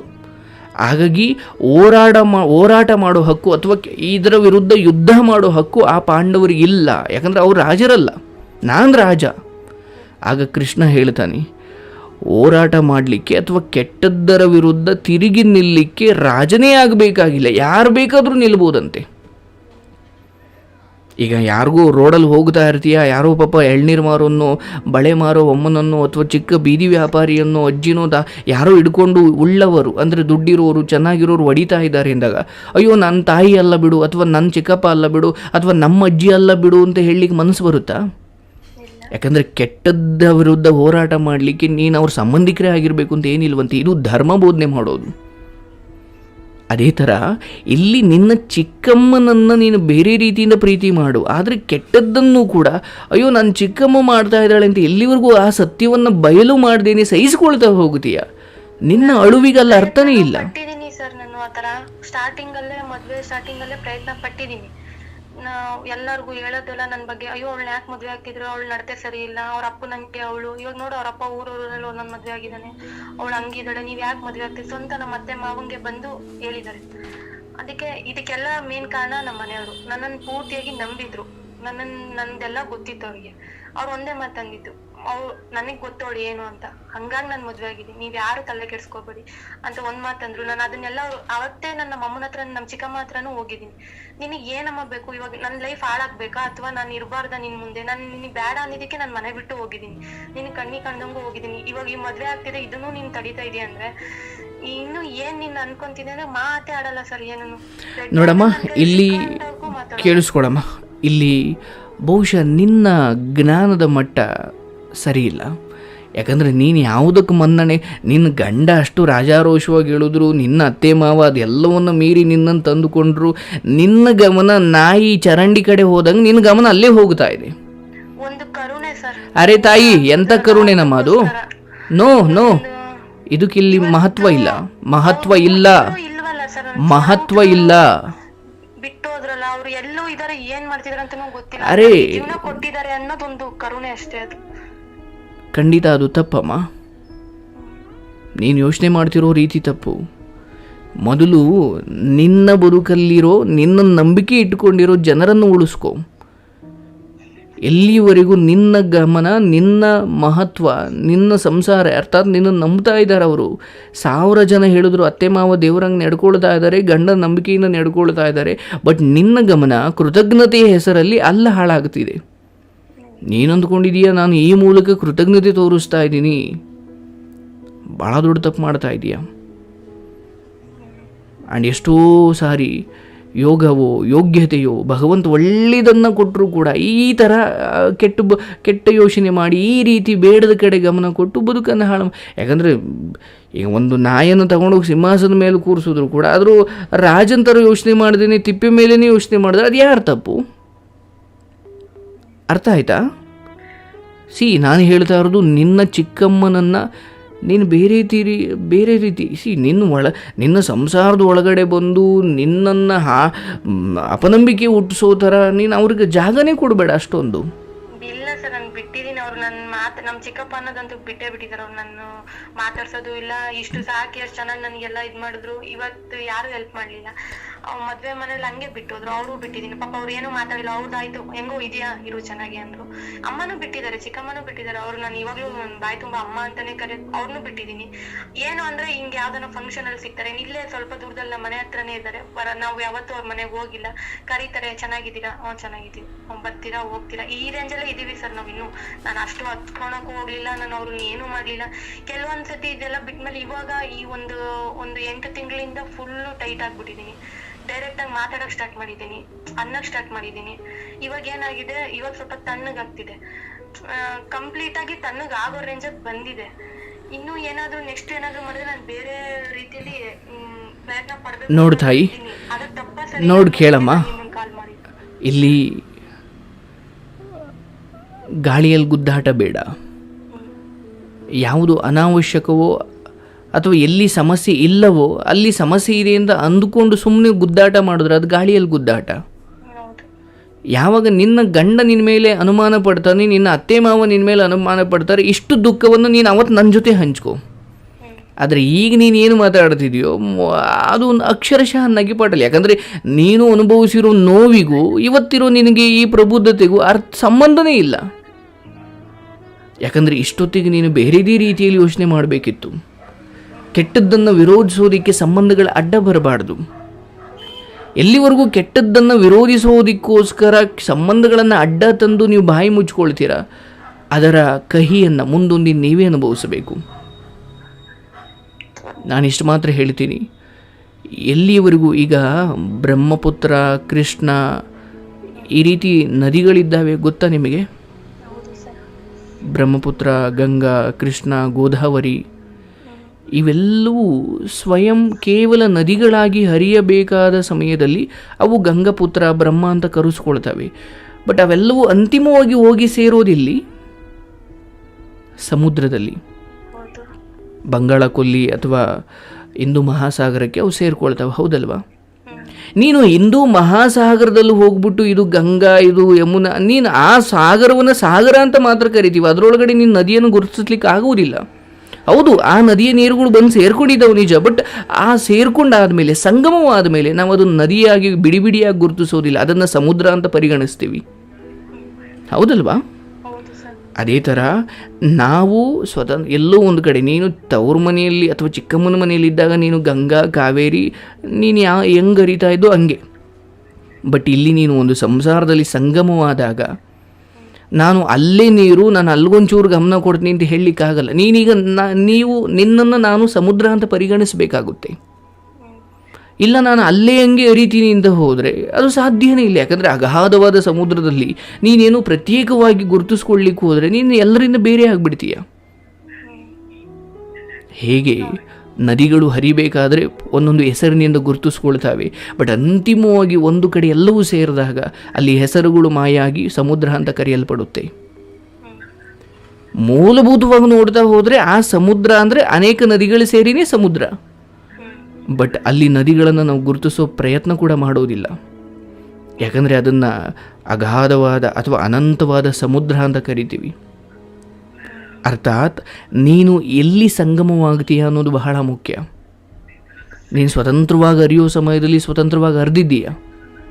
ಬಟ್ ಇಲ್ಲಿ ಒಂದು ಮದುವೆ, ಒಂದು ಸಂಸಾರ ಅಂತ ಬಂದಾಗ ಇದೊಂದು ಸಂಗಮ. ಇಲ್ಲಿ ಹೆಂಡತಿ, ಮಕ್ಕಳು ಅಂದರೆ ನಿನ್ನದೇ ರೀತಿ 1000 ಜನ ಇಲ್ಲಿ ಸಂಗಮವಾಗಿದ್ದಾರೆ. ಇಲ್ಲಿ ಮತ್ತೆ ನಾನು ಪ್ರತ್ಯೇಕವಾಗಿ ಅಲ್ಲಿ ಗಂಗಾ, ಯಮುನಾ ಥರ ಅಲ್ಲಿ ನಾನು ಪ್ರತ್ಯೇಕವಾಗಿ ಗುರುತಿಸ್ಕೊಳ್ತೀನಿ ಅಥವಾ ಅಂಥದ್ದೇನೋ ನೀನು ಪ್ರಯತ್ನ ಮಾಡಿದ್ರೂ ಕೂಡ, ಯಾಕಂದರೆ ನಿನ್ನ ತವ್ರ ಮನೆ ಸಂಬಂಧವನ್ನು ಉಳಿಸ್ಕೊಳ್ತೀನಿ ಅಂತ ಒಳ್ಳೆಯದಾಗಿದ್ದರೂ ಉಳಿಸ್ಕೋತಾಯಿ. ಬಟ್ ಅಂಥದ್ದೇನೋ ಕೆಟ್ಟ ಮನಸ್ಥಿತಿಯನ್ನು ಉಳಿಸ್ಕೊಳ್ತೀನಿ ಅಂತ ಹೋದರೆ ಸಮುದ್ರದಿಂದ ನೀನು ಬೇರ್ಪಡಬೇಕಾಗುತ್ತೆ. ಹೌದು ತಾನೇ? ಅರ್ಥ ಮಾಡ್ಕೊಳ್ಳಿ. ಬಹುಶಃ ಇಲ್ಲಿ ನಿಮ್ಮ ಹೋರಾಟ ಇರಬೇಕಾಗಿರೋದು ಸ್ವಯಂ ನಿಮ್ಮೊಂದಿಗೆ, ಇನ್ಯಾರೊಂದಿಗೂ ಅಲ್ಲ. ಸರಿ ನನ್ನ ಚಿಕ್ಕಮ್ಮ ಹಿಂಗೆ ಮಾಡಿದ್ಲು, ಇವತ್ತು ಎಲ್ಲರೂ ನನ್ನ ಪರ ಇದ್ದಾರೆ, ಎಲ್ರಿಗೂ ನಾನೇನು ಅಂತ ಗೊತ್ತು, ಈಗ ನಾನು ಚಿಕ್ಕಮ್ಮನನ್ನು ಬೈಯೋದು ದ್ವೇಷ ಮಾಡೋ ಇದು ಯಾವುದೂ ಆಗಬೇಕಾಗಿಲ್ಲ. ಯಾಕಂದರೆ ಅವ್ರಿಗೂ ವಯಸ್ಸಾಯ್ತಾ ಅವ್ರ ತಪ್ಪುಗಳು ಅವ್ರಿಗೆ ಗೊತ್ತಾಗುತ್ತೆ. ಮುಂದೊಂದು ದಿನ ಅವ್ರಿಗೆ ಸರಿ ಮಾಡ್ಕೊಳ್ಳಿಕ್ಕೆ ಹೋದ್ರೆ ಅವ್ರಿಗೆ ಸಮಯ ಇರುವುದಿಲ್ಲ. ಯಾಕಂದರೆ ಭಗವಂತ ಮಾಡಿದ್ದಕ್ಕೆ ಶಿಕ್ಷೆ ಕೊಟ್ಟೇ ಕೊಡ್ತಾನೆ. ಈಗ ನನ್ನ ಮಗಳು ಬದುಕು ಸರಿ ಹೋಗಲಿ ಅಂತ ಒಳ್ಳೆ ಯೋಚನೆ ಮಾಡಿದ್ರೆ ಅದು ಸರಿ ಹೋಗುತ್ತಿತ್ತೇನೋ, ಬಟ್ ನನ್ನ ಬದುಕು ಸರಿ ಹೋಗಲಿಲ್ಲ, ಹಾಗಂತ ಇನ್ನೊಬ್ಬರು ಬದುಕನ್ನು ಹಾಳು ಮಾಡ್ತೀನಿ ಅಂತ ಹೋದರೆ ನೀನು ಸುಮ್ಮನಿರ್ಬೋದು, ಕರ್ಮ ಸುಮ್ಮನಿರಲ್ಲ. ಇಲ್ಲಿ ಕರ್ಮ ಸಿದ್ಧಾಂತ ಅಂತ ಇದೆ ತಾಯಿ. ಅಂಡ್ ಈಕೆಯ ತಾಯಿ ಮಾಡೋ ತಪ್ಪಿಗೆ ಆಕೆಯ ಮಗಳಿದ್ದಾಳಲ್ಲ, ನಾನು ಅದನ್ನ ಒಂದೇ ಸರ್ ಕೇಳ್ತಿರೋದು, ಅವ್ರು ಚೆನ್ನಾಗಿರ್ಲಿ ಅಂತ ಅದೊಂದೇ ನಾನು ಕೇಳ್ತಿರೋದು. ಇವ್ರು ನನಗ್ ಮಾಡೋದ್ರಿಂದ, ಇವಾಗ ಅಪ್ಪ ಅಮ್ಮ ಮಾಡಿದ ಮಕ್ಳಿಗೆ ಅನ್ನೋಂಗೆ ನನಗ್ ಮಾಡೋದ್ರಿಂದ ಅವ್ರಿಗೆ ಏನಾದ್ರು ಪ್ರಾಬ್ಲಮ್ ಅದು ನೀನು ತಪ್ಪಿಸ್ಲಿಕ್ಕೆ ಆಗೋದಿಲ್ಲ ತಾಯಿ. ಪಡ್ತಿದ್ದಾರೆ. ಈಗ ನಿನ್ನ ಹಾಗೆ ಗಟ್ಟಿ ಮನಸ್ಸು ಮಾಡಿ ಆ ಮಗಳು ಕೂಡ ತನ್ನ ತಾಯಿಯ ಅನಿಷ್ಟ ಬುದ್ಧಿಯನ್ನು ಅರ್ಥ ಮಾಡಿಕೊಂಡು ತಾಯಿಯನ್ನು ಚಿಕ್ಕ ಗೌರವವನ್ನು ಬಿಟ್ಟು ಇನ್ಯಾವುದನ್ನು ಆಕೆಯ ಸಂಸಾರದೊಳಗಡೆ ತೋರಿಸ್ಕೊಳ್ಳಿಕ್ಕೆ ಬಿಡದೆ ಹೋದರೆ ಆಕೆ ಬುದ್ಧಿವಂತಲಾದು ಅಂತ ಅರ್ಥ. ಈ ತಾಯಿಯ ದುರ್ವಿಚಾರಗಳು ಆಕೆ ಮೇಲೆ ಪ್ರಭಾವ ಬೀರಲ್ಲ, ಯಾಕಂದರೆ ಆಕೆ ಬುದ್ಧಿವಂತ ಆಗಿದ್ದಾಳೆ. ಬಟ್ ಎಲ್ಲಿವರೆಗೂ ನನ್ನ ತಾಯಿ ಅಲ್ವಾ ಅಂತ ಚಿಕ್ಕ ಪುಟ್ಟದನ್ನು ಇಲ್ಲಿ ತಂದು ಹೇಳೋದು, ಅದನ್ನು ಈಕೆ ಬೇರೆ ಥರ ಮಾಡ್ತಾ ಹೋದಾಗ ಆಕೆ ಮಗಳು ಕೂಡ ಅವಶ್ಯವಾದ ಶಿಕ್ಷೆ ಅನುಭವಿಸ್ಬೇಕಾಗುತ್ತೆ. ಈಗ ನಾನು ಅವ್ರ ಬಗ್ಗೆ ಮಾತಾಡೋದಿಲ್ಲ, ಬಟ್ ನಿನ್ನ ಬಗ್ಗೆ ಹೇಳೋದು, ಎಷ್ಟೋ ಕಷ್ಟಗಳನ್ನು ದಾಟಿದ ನಂತರ ಒಂದೊಳ್ಳೆ ಕುಟುಂಬ ಸಿಕ್ಕಿದೆಯಮ್ಮ. ನಿನಗೆ ಏನು ಗಮನ ಕೊಡಬೇಕು, ನಾನು ಈ ಗಮನ ಎಲ್ಲಿರಬೇಕು, ಯಾವುದಕ್ಕೆ ನಾನು ಮನ್ನಣೆ ಕೊಡಬೇಕು, ಈ ಹಿಂದೆ ನನ್ನ ಇತಿಹಾಸ ತುಂಬ ಕೆಟ್ಟದಾಗಿತ್ತೋ ಒಳ್ಳೇದಿತ್ತೋ, ಶ್ರೀಮಂತನಿದ್ನೋ ಬಡತನದಲ್ಲಿದ್ನೋ ಗೊತ್ತಿಲ್ಲ, ಬಟ್ ಇವತ್ತು ಭಗವಂತ ಒಂದು ದಡಕ್ಕೆ ತಂದು ನಿಲ್ಲಿಸಿದ್ದಾನೆ ಅನ್ನೋ ಕೃತಜ್ಞತೆ ಇಲ್ಲದೇನೆ ನೀನು ಮತ್ತೆ ಇನ್ಯಾವುದೋ ಹಳೆಯದರೊಂದಿಗೆ ಹೋರಾಟ ಮಾಡ್ತೀಯ. ಅದನ್ನು ಯಾಕಂದರೆ ಯಾವುದನ್ನು ಎಲ್ಲೆಲ್ಲಿ ಬಿಡಬೇಕು ಅಂತ ಹಿರಿಯರು ಹೇಳಿದ್ದಾರೆ. ಚಪ್ಪಲಿ ಇಲ್ಲಿ ಬಿಡಬೇಕು, ಬೇರೆ ಬೇರೆ ವಿಚಾರಗಳನ್ನು ಎಲ್ಲೆಲ್ಲಿ ಬಿಡಬೇಕು, ಈ ಅನಾವಶ್ಯಕವಾದದ್ದನ್ನು ಅಯೋಗ್ಯವಾದದ್ದಂತ ನಡ್ಮನೆಯಲ್ಲಿ ಕೂರಿಸ್ಕೊಳ್ತೀನಿ. ನಾನು ವ್ಯಕ್ತಿ ಬಗ್ಗೆ ಮಾತಾಡ್ತಾ ಇಲ್ಲ, ಆ ಗುಣದ ಬಗ್ಗೆ ಮಾತಾಡ್ತಿದ್ದೀನಿ, ಹೌದಲ್ವಾ? ನೀನು ಆ ಚಿಕ್ಕಮ್ಮನನ್ನು ದ್ವೇಷ ಮಾಡಬೇಡ, ಬಟ್ ಆ ಕೆಟ್ಟ ಗುಣ ನಿನ್ನ ಹತ್ರ ಕೂಡ ಸುಳಿಬಾರ್ದು. ಅಷ್ಟು ನಿನ್ನ ರುದ್ರ ನರ್ತನ ಇರಬೇಕು. ಯಾಕಂದರೆ ನಿನ್ನ ಕಣ್ಣುಗಳನ್ನು ನೋಡಿದಾಗಲೇ ಆಕೆಯ ಕೆಟ್ಟ ವಿಚಾರಗಳು ಆಕೆಯಿಂದ ಸತ್ತು ಹೋಗ್ಬಿಡ್ಬೇಕು. ಯಾವಾಗ ನೀನು ಆ ಕಠಿಣತೆಯನ್ನು ತೋರುತ್ತೀಯ ಅವರು ಬಾಯಿ ಬಿಡೋದಕ್ಕೂ ಹೆದರುತ್ತಾರೆ. ಬಟ್ ಯಾವಾಗ ನೀನು ಅದನ್ನು ನನ್ನ ಚಿಕ್ಕಮ್ಮ ಅಲ್ವಾ ಅಥವಾ ನನ್ನನ್ನು ನೋಡ್ಕೊಂಡ್ರಲ್ಲ ಅನ್ನೋ ಭಾವನೆ ಇಲ್ಲ, ಆ ಸಡಿಲತೆಯನ್ನು ಕೊಡ್ತೀಯ. ಆ ಸಡಿಲತೆಗಳು ಅವರು ಇನ್ನೇನೋ ಗಾಳಿ ಸುದ್ದಿಯನ್ನು ತುಂಬಿ ನಿನ್ನ ಬದುಕನ್ನು ಹಾಳು ಮಾಡಲಿಕ್ಕೆ ಅವ್ರಿಗೊಂದು ಮನ್ನಣೆ ಸಿಕ್ಕ ಹಾಗೆ. ಬಿಡು, ನಿನ್ನ ಆಲೋಚನೆಯನ್ನು ಅಪಾರವಾದ ನಂಬಿಕೆ ಇಟ್ಟಿರೋ ನಿನ್ನ ಗಂಡನಿಗೆ ಕೊಡು. ಆ್ಯಂಡ್ ಅಪಾರವಾಗಿ ಯಾರು ಏನೇ ಚುಚ್ಚಿದ್ರು ಇವಳೇ ನನ್ನ ಸೊಸೆ ಅಂತ ಹೇಳಿರೋ ಆ ಅತ್ತೆ ಮಾವನಿಗೆ ನೀನು ಬದುಕನ್ನು ಮೀಸಲಿಡು. ಅವ್ರನ್ನೇ ತಂದೆ ತಾಯಿ ಅನ್ಕೋ.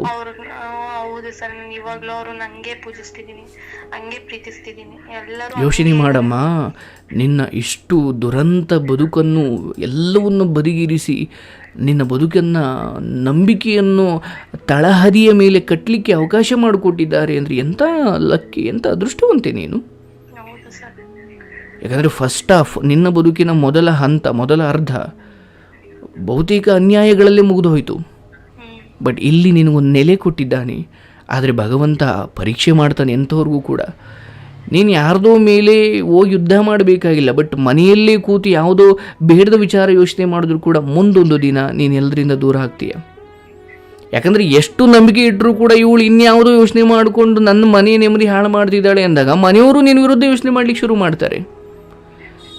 ನಾನು ಅದನ್ನ ಯಾವಾಗ್ಲೂ ಬಿಟ್ಬಿಟ್ಟಿದೆ ಸರ್, ಬಿಡ್ತಿದೀನಿ. ಆದ್ರೆ ಏನ್ ಮಾಡ್ತಿದಾರೆ ಇವ್ರು, ನಮ್ ರಿಲೇಷನ್ ಆಗಿ ನಮ್ಮ ಮಾವಂಗ್ ಸ್ವಂತ ತಂಗಿ ಆಗಿರೋದ್ರಿಂದ ನಿನಗ್ ಅವ್ರು ಬೇಕು, ಕರ್ಸು, ನಿನಗ್ ಅವ್ರು ಬೇಕು, ಪ್ರತಿ ಫಂಕ್ಷನ್ಗೂ ಫೋನ್ ಮಾಡು, ನನ್ ಕೈಗೆ ಫೋನ್ ಮಾಡು. ನೋಡಮ್ಮ, ಫೋನ್ ಮಾಡಿ ಮಾತಾಡಿ ಕರ್ಸು. ಅದಕ್ಕೆ ಅಹಂಕಾರ, ನಾನತ್ವಗಳು ಅಥವಾ ಅವಳೇನೋ ನನ್ನ ಬದುಕು ಹಾಳು ಮಾಡಿ ಅದು ಯಾವುದೂ ನೆನಪಿರಬಾರ್ದು. ಈ ರೀತಿ ಬದುಕೋದಿಕ್ಕೆ ಒಂದು ದೊಡ್ಡ ಸಾಧನೆ ಬೇಕು. ಅವ್ರು ನಿನಗೆ 1000 ಮಾಡಿದ್ದಾರೆ ನಿಜ, ಬಟ್ ಎಲ್ಲಿ ನಾನು ತುಂಬ ಸಡಿಲತೆ ಕೊಟ್ಟೆ ಅಂತ ನಿಂದೂ ತಪ್ಪಿದೆ, ಹೌದಲ್ವಾ?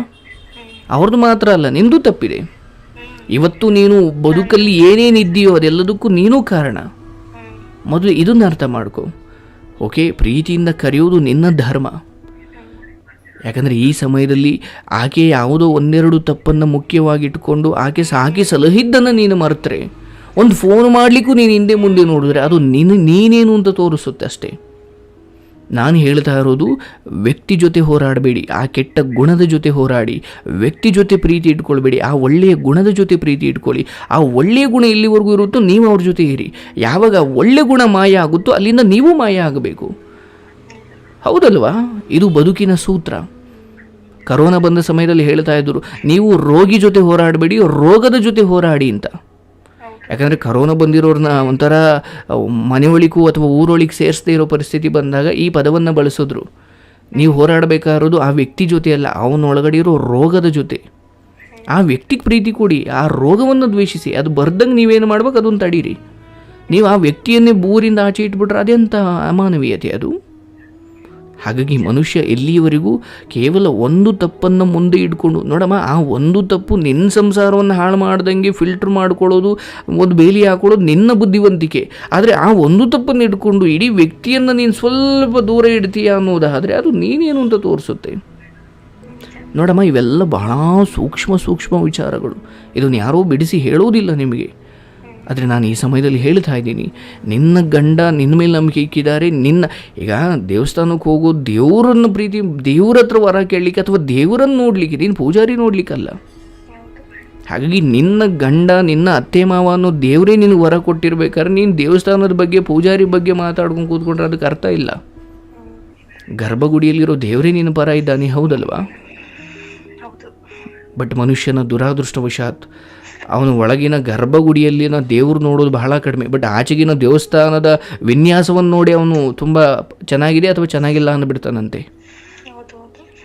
ಒಳಗಡೆ ಇರೋ ಶಕ್ತಿ ಏನು ಅಂತ ತುಂಬ ಜನ ಅರ್ಥ ಮಾಡ್ಕೊಳ್ಳಲ್ಲ. ದೊಡ್ಡ ದೇವಸ್ಥಾನದಲ್ಲೇ ದೊಡ್ಡ ಶಕ್ತಿ ಇರೋದು ಅಂತ ಇಲ್ಲ. ಊರಲ್ಲಿ ದಾರಿಯಲ್ಲಿ ಬೀಳೋ ಕಲ್ಲುಗಳಲ್ಲೂ ಕೂಡ ದೊಡ್ಡ ಶಕ್ತಿ ಇದೆ.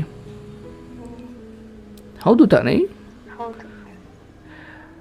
ಸೊ ನಿನ್ನ ಗಮನ ಎಲ್ಲಿ ಕೊಡ್ತಾ ಇದೆಯಾ ಅಷ್ಟ್ರ ಬಗ್ಗೆ ಒಂದು ಸ್ವಲ್ಪ ನೀನು ಬದಲಾವಣೆ ಮಾಡ್ಕೊ. ಇನ್ನೆಲ್ಲ ರೀತಿಯಲ್ಲೂ ನೀನು ಸರಿ ಇದೆಯಾ?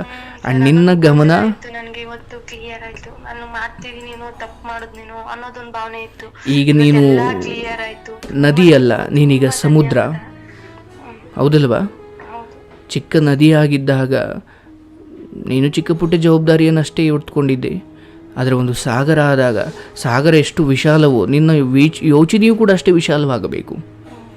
ನೀನು ಸಾಗರಕ್ಕೆ ಬಂದು ಸಂಗಮ ಆದರೂ ಕೂಡ ಇನ್ನೂ ಅಲ್ಲ, ನದಿ ಬಗ್ಗೆನೇ ಯೋಚನೆ ಮಾಡ್ತೀಯ ಅಂದರೆ ಸಾಗರದಲ್ಲಿ ಇದ್ದೀಯ, ಬಟ್ ಆ ಮಜವನ್ನು ಅನುಭವಿಸೋದನ್ನು ಕಳ್ಕೊಂಬಿಡ್ತೀಯ, ಹೌದಲ್ವಾ?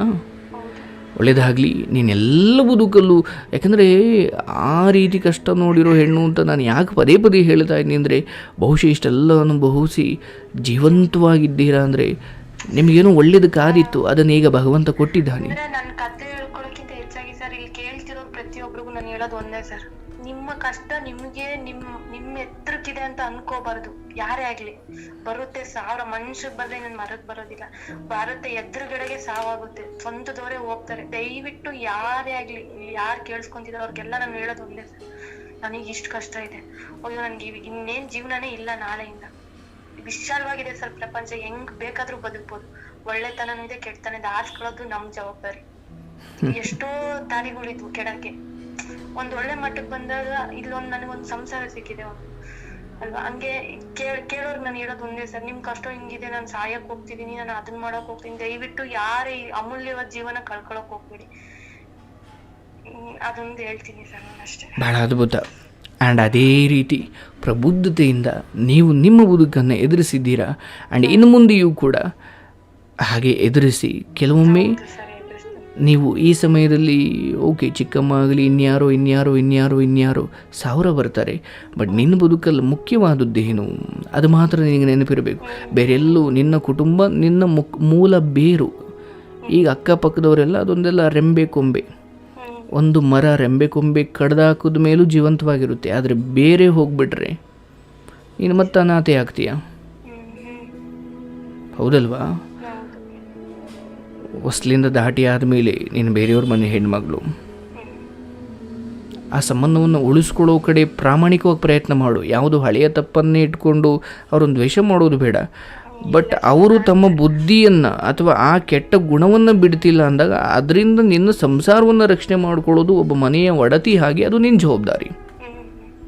ಅವ್ರ ವಿರುದ್ಧ ಹೋರಾಟ ಮಾಡ್ತಾ ಮಾಡ್ತಾ ಮಾಡ್ತಾ ಮಾಡ್ತಾ ಇಲ್ಲಿ ಯಾವುದೋ ಪ್ರೀತಿಯುತ ಕುಟುಂಬದ ಜೊತೆ ಕೊಡಬೇಕಾಗಿರೋ ಸಮಯವನ್ನು ಅಲ್ಲಿ ಅನಾವಶ್ಯಕವಾಗಿ ಕೊಡೋದು ಬೇಕಾಗಿಲ್ಲ.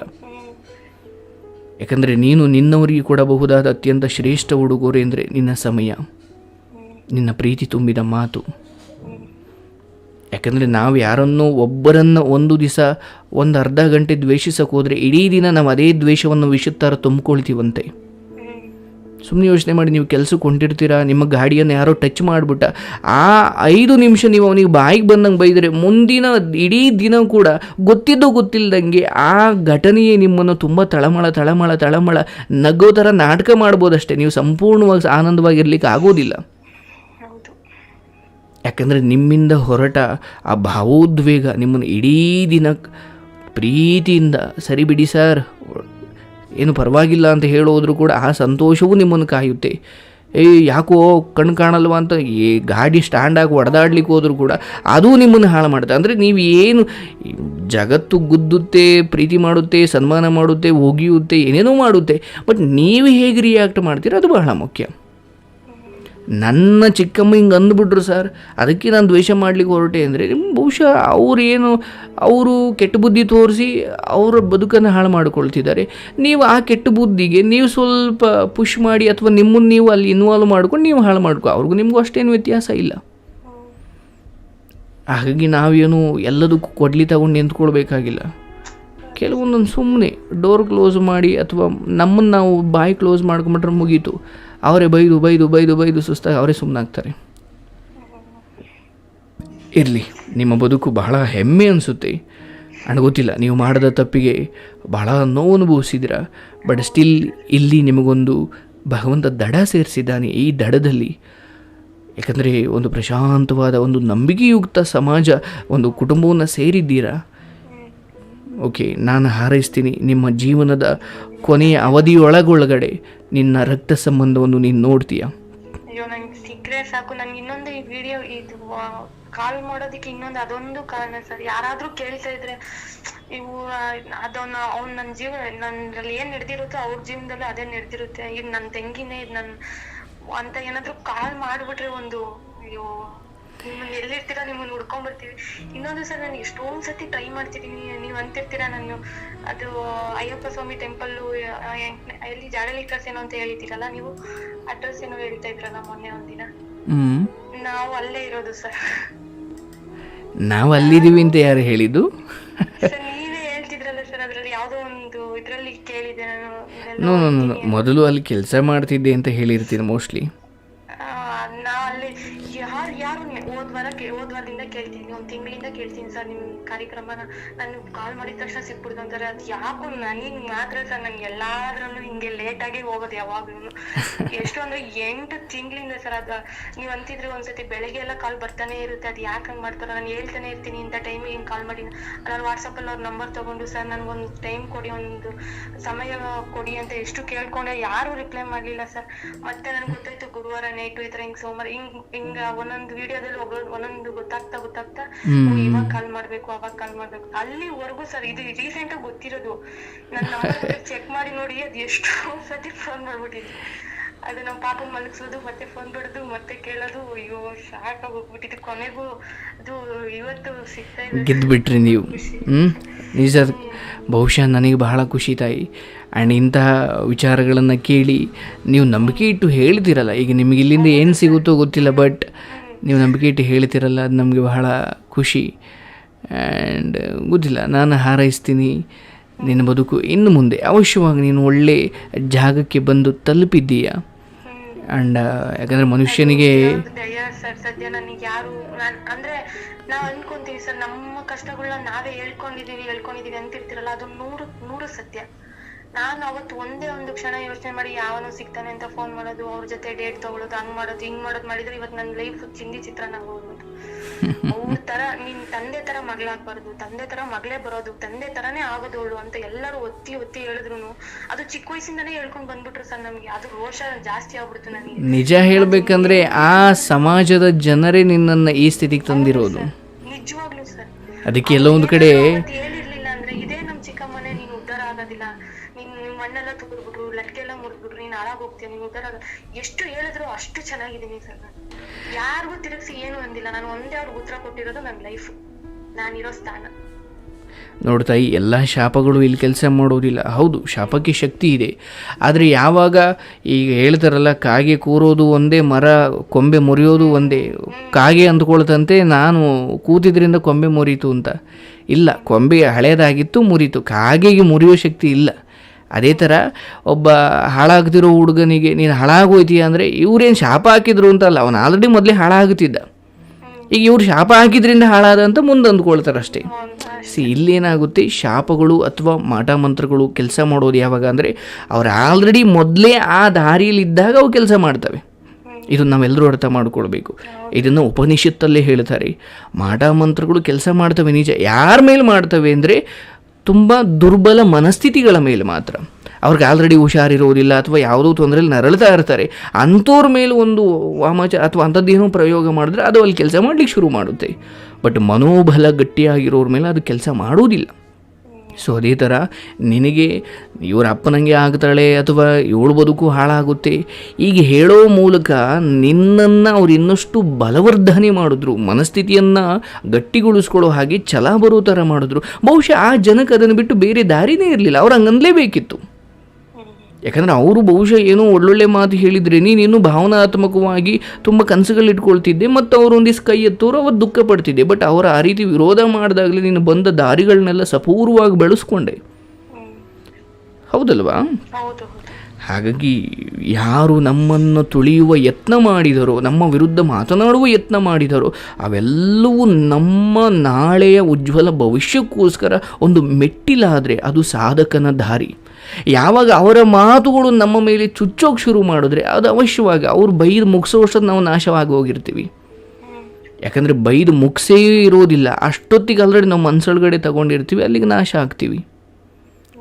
ಇಲ್ಲಿ ನಿನ್ನ ಬದುಕು ಈ ಮಟ್ಟಿಗೆ ಈಗ ಹಣದಲ್ಲಿ ಏನೋ ಕುಬೇರಿದ್ದೀರಾ ಅಥವಾ ಇನ್ನೇನೋ ಇದೆ ಅಂತ ಹೇಳ್ತಾ ಇಲ್ಲ. ಬಟ್ ನೆಮ್ಮದಿ ವಿಚಾರಕ್ಕೆ ಅಥವಾ ಹೊಂದಾಣಿಕೆ ವಿಚಾರಕ್ಕೆ ಅಥವಾ ಒಂದು ಕುಟುಂಬದ ವಿಚಾರಕ್ಕೆ, ಅತ್ತೆ ಮಾವ ಗಂಡನ ವಿಚಾರಕ್ಕೆ ಬಂದರೆ ನೀನು ಅದೃಷ್ಟವಂತೆ, ಹೌದಲ್ವಾ?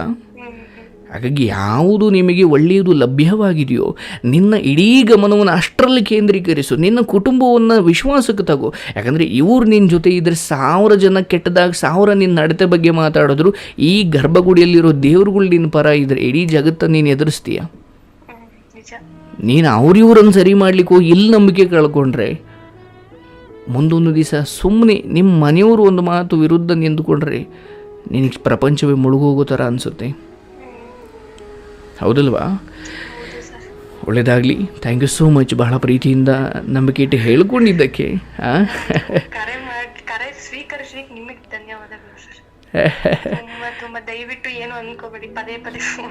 ನೋ ನೋ ನೋ ನೋ, ನೀವು ಫೋನ್ ಮಾಡ್ತಾ ಇರಿ.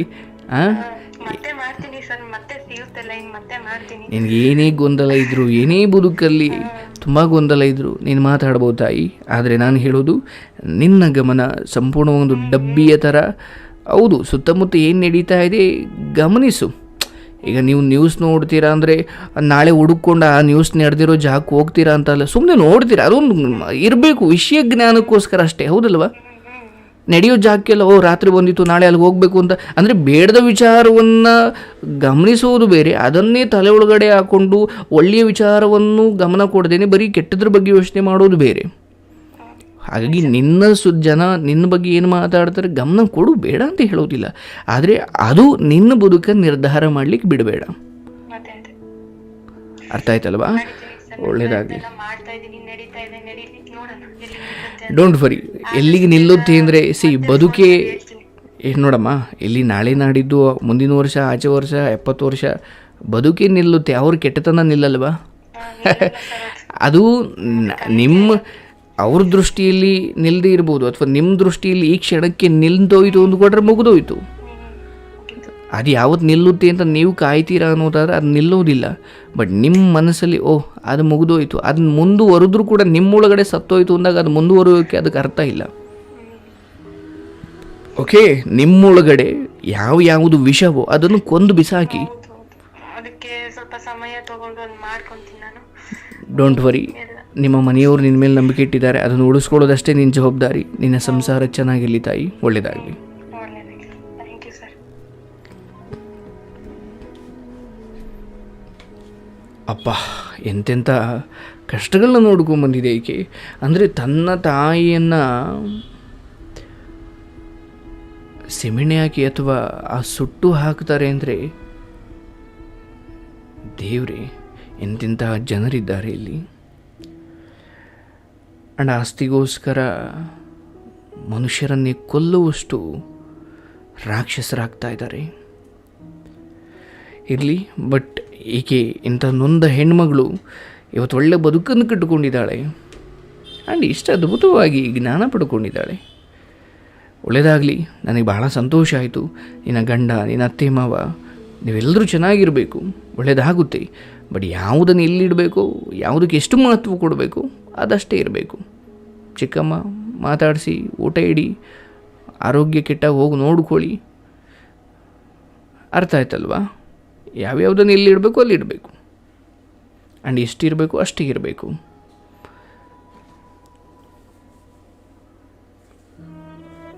ಓಕೆ, ನಿಮ್ಮ ಗುರುಗಳು ನಿಮ್ಮನ್ನು ಬಾಲ್ಯದಲ್ಲಿ ಒಳ್ಳೆ ವಿದ್ಯೆ ಕೊಟ್ಟಿದ್ದಾರೆ ಅಂದರೆ ಅದರ ಅರ್ಥ ಅದನ್ನು ಆ ಋಣವನ್ನು ತೀರಿಸ್ಲಿಕ್ಕೆ ಹೋಗಿ ನೀವು ಅವ್ರ ಮನೆ ಮುಂದೆ ಗೇಟ್ ಕಾಯಿರಿ ಅಂತ ಅಲ್ಲ. ಆ ವಿದ್ಯೆ ಕೊಟ್ಟಿರುವುದು, ಆ ವಿದ್ಯೆಯನ್ನು ಬಳಸ್ಕೊಂಡು ನಿಮ್ಮ ಬದುಕನ್ನು ಶ್ರೇಷ್ಠವಾಗಿಸ್ಕೊಳ್ಳಿ. ನಿಮ್ಮ ಗುರುಗಳು ಖುಷಿ ಪಡ್ತಾರೆ. ಯಾವ ಗುರು ಆದರೂ ನಾನು ನಿನಗೆ ವಿದ್ಯೆ ಕಲಿಸಿದ್ದು, ನೀವು ಬಂದು ನನ್ನ ಮನೆ ಹತ್ರ ನೀನು ಇರು ಅಂತ ಹೇಳ್ತಾರಾ? ಹಂಗೆ ಮಾಡ್ಲಿಕ್ಕೆ ಸಾಧ್ಯನಾ? ಯಾಕಂದರೆ ನಾವು ಬೇರೆ ರೀತಿಯಲ್ಲೂ ಗುರುಗಳಿಗೆ ಕೃತಜ್ಞರಾಗಿರ್ಬೋದು. ಇಲ್ಲ, ನನ್ನ ಗುರುಗಳಿಗೋಸ್ಕರ ನಾನು ಅವ್ರ ಮನೆ ಮುಂದೆ ಗೇಟ್ ಕಾಯ್ತೀನಿ ಅಂದರೆ ಅದಕ್ಕೆ ಅರ್ಥ ಇಲ್ಲ. ಅದೇ ಥರ ನಿನ್ನ ಚಿಕ್ಕಮ್ಮ ನೀನು ಸಾಕಿದ್ದಾರೆ, ನೀನು ಅವ್ರಿಗೆ ಕೃತಜ್ಞರಾಗಿರಬೇಕು ನಿಜ. ಬಟ್ ನಿನ್ನ ಒಳಗಡೆ ಸಂಸಾರದೊಳಗಡೆ ಕರ್ಕೊಂಡು ಅಥವಾ ಅವ್ರ ಮಾತಿಗೆ ಮನ್ನಣೆ ಕೊಟ್ಕೊಂಡು ಅಥವಾ ಅವರು ಕೆಟ್ಟತನವನ್ನು ಹೋಗಲಿ ಬಿಡು ಅಂತ ಸಹಿಸ್ಕೊಂಡು ಹೇಗೆ ಗುರುಗಳ ಮನೆಯ ಗೇಟನ್ನು ಕಾಯೋದು ಕೃತಜ್ಞತೆ ಅಲ್ಲವೋ, ಹಾಗೆ ನಿನ್ನ ಚಿಕ್ಕಮ್ಮನ ಕೆಟ್ಟತನವನ್ನು ಸಹಿಸ್ಕೊಳ್ಳೋದು ಕೂಡ ಕೃತಜ್ಞತೆ ಖಂಡಿತ ಅಲ್ಲ. ಅದು ನಿನ್ನ ದಡ್ಡತನ ಅಷ್ಟೇ. ಒಳ್ಳೆಯದಾಗಲಿ. God bless you.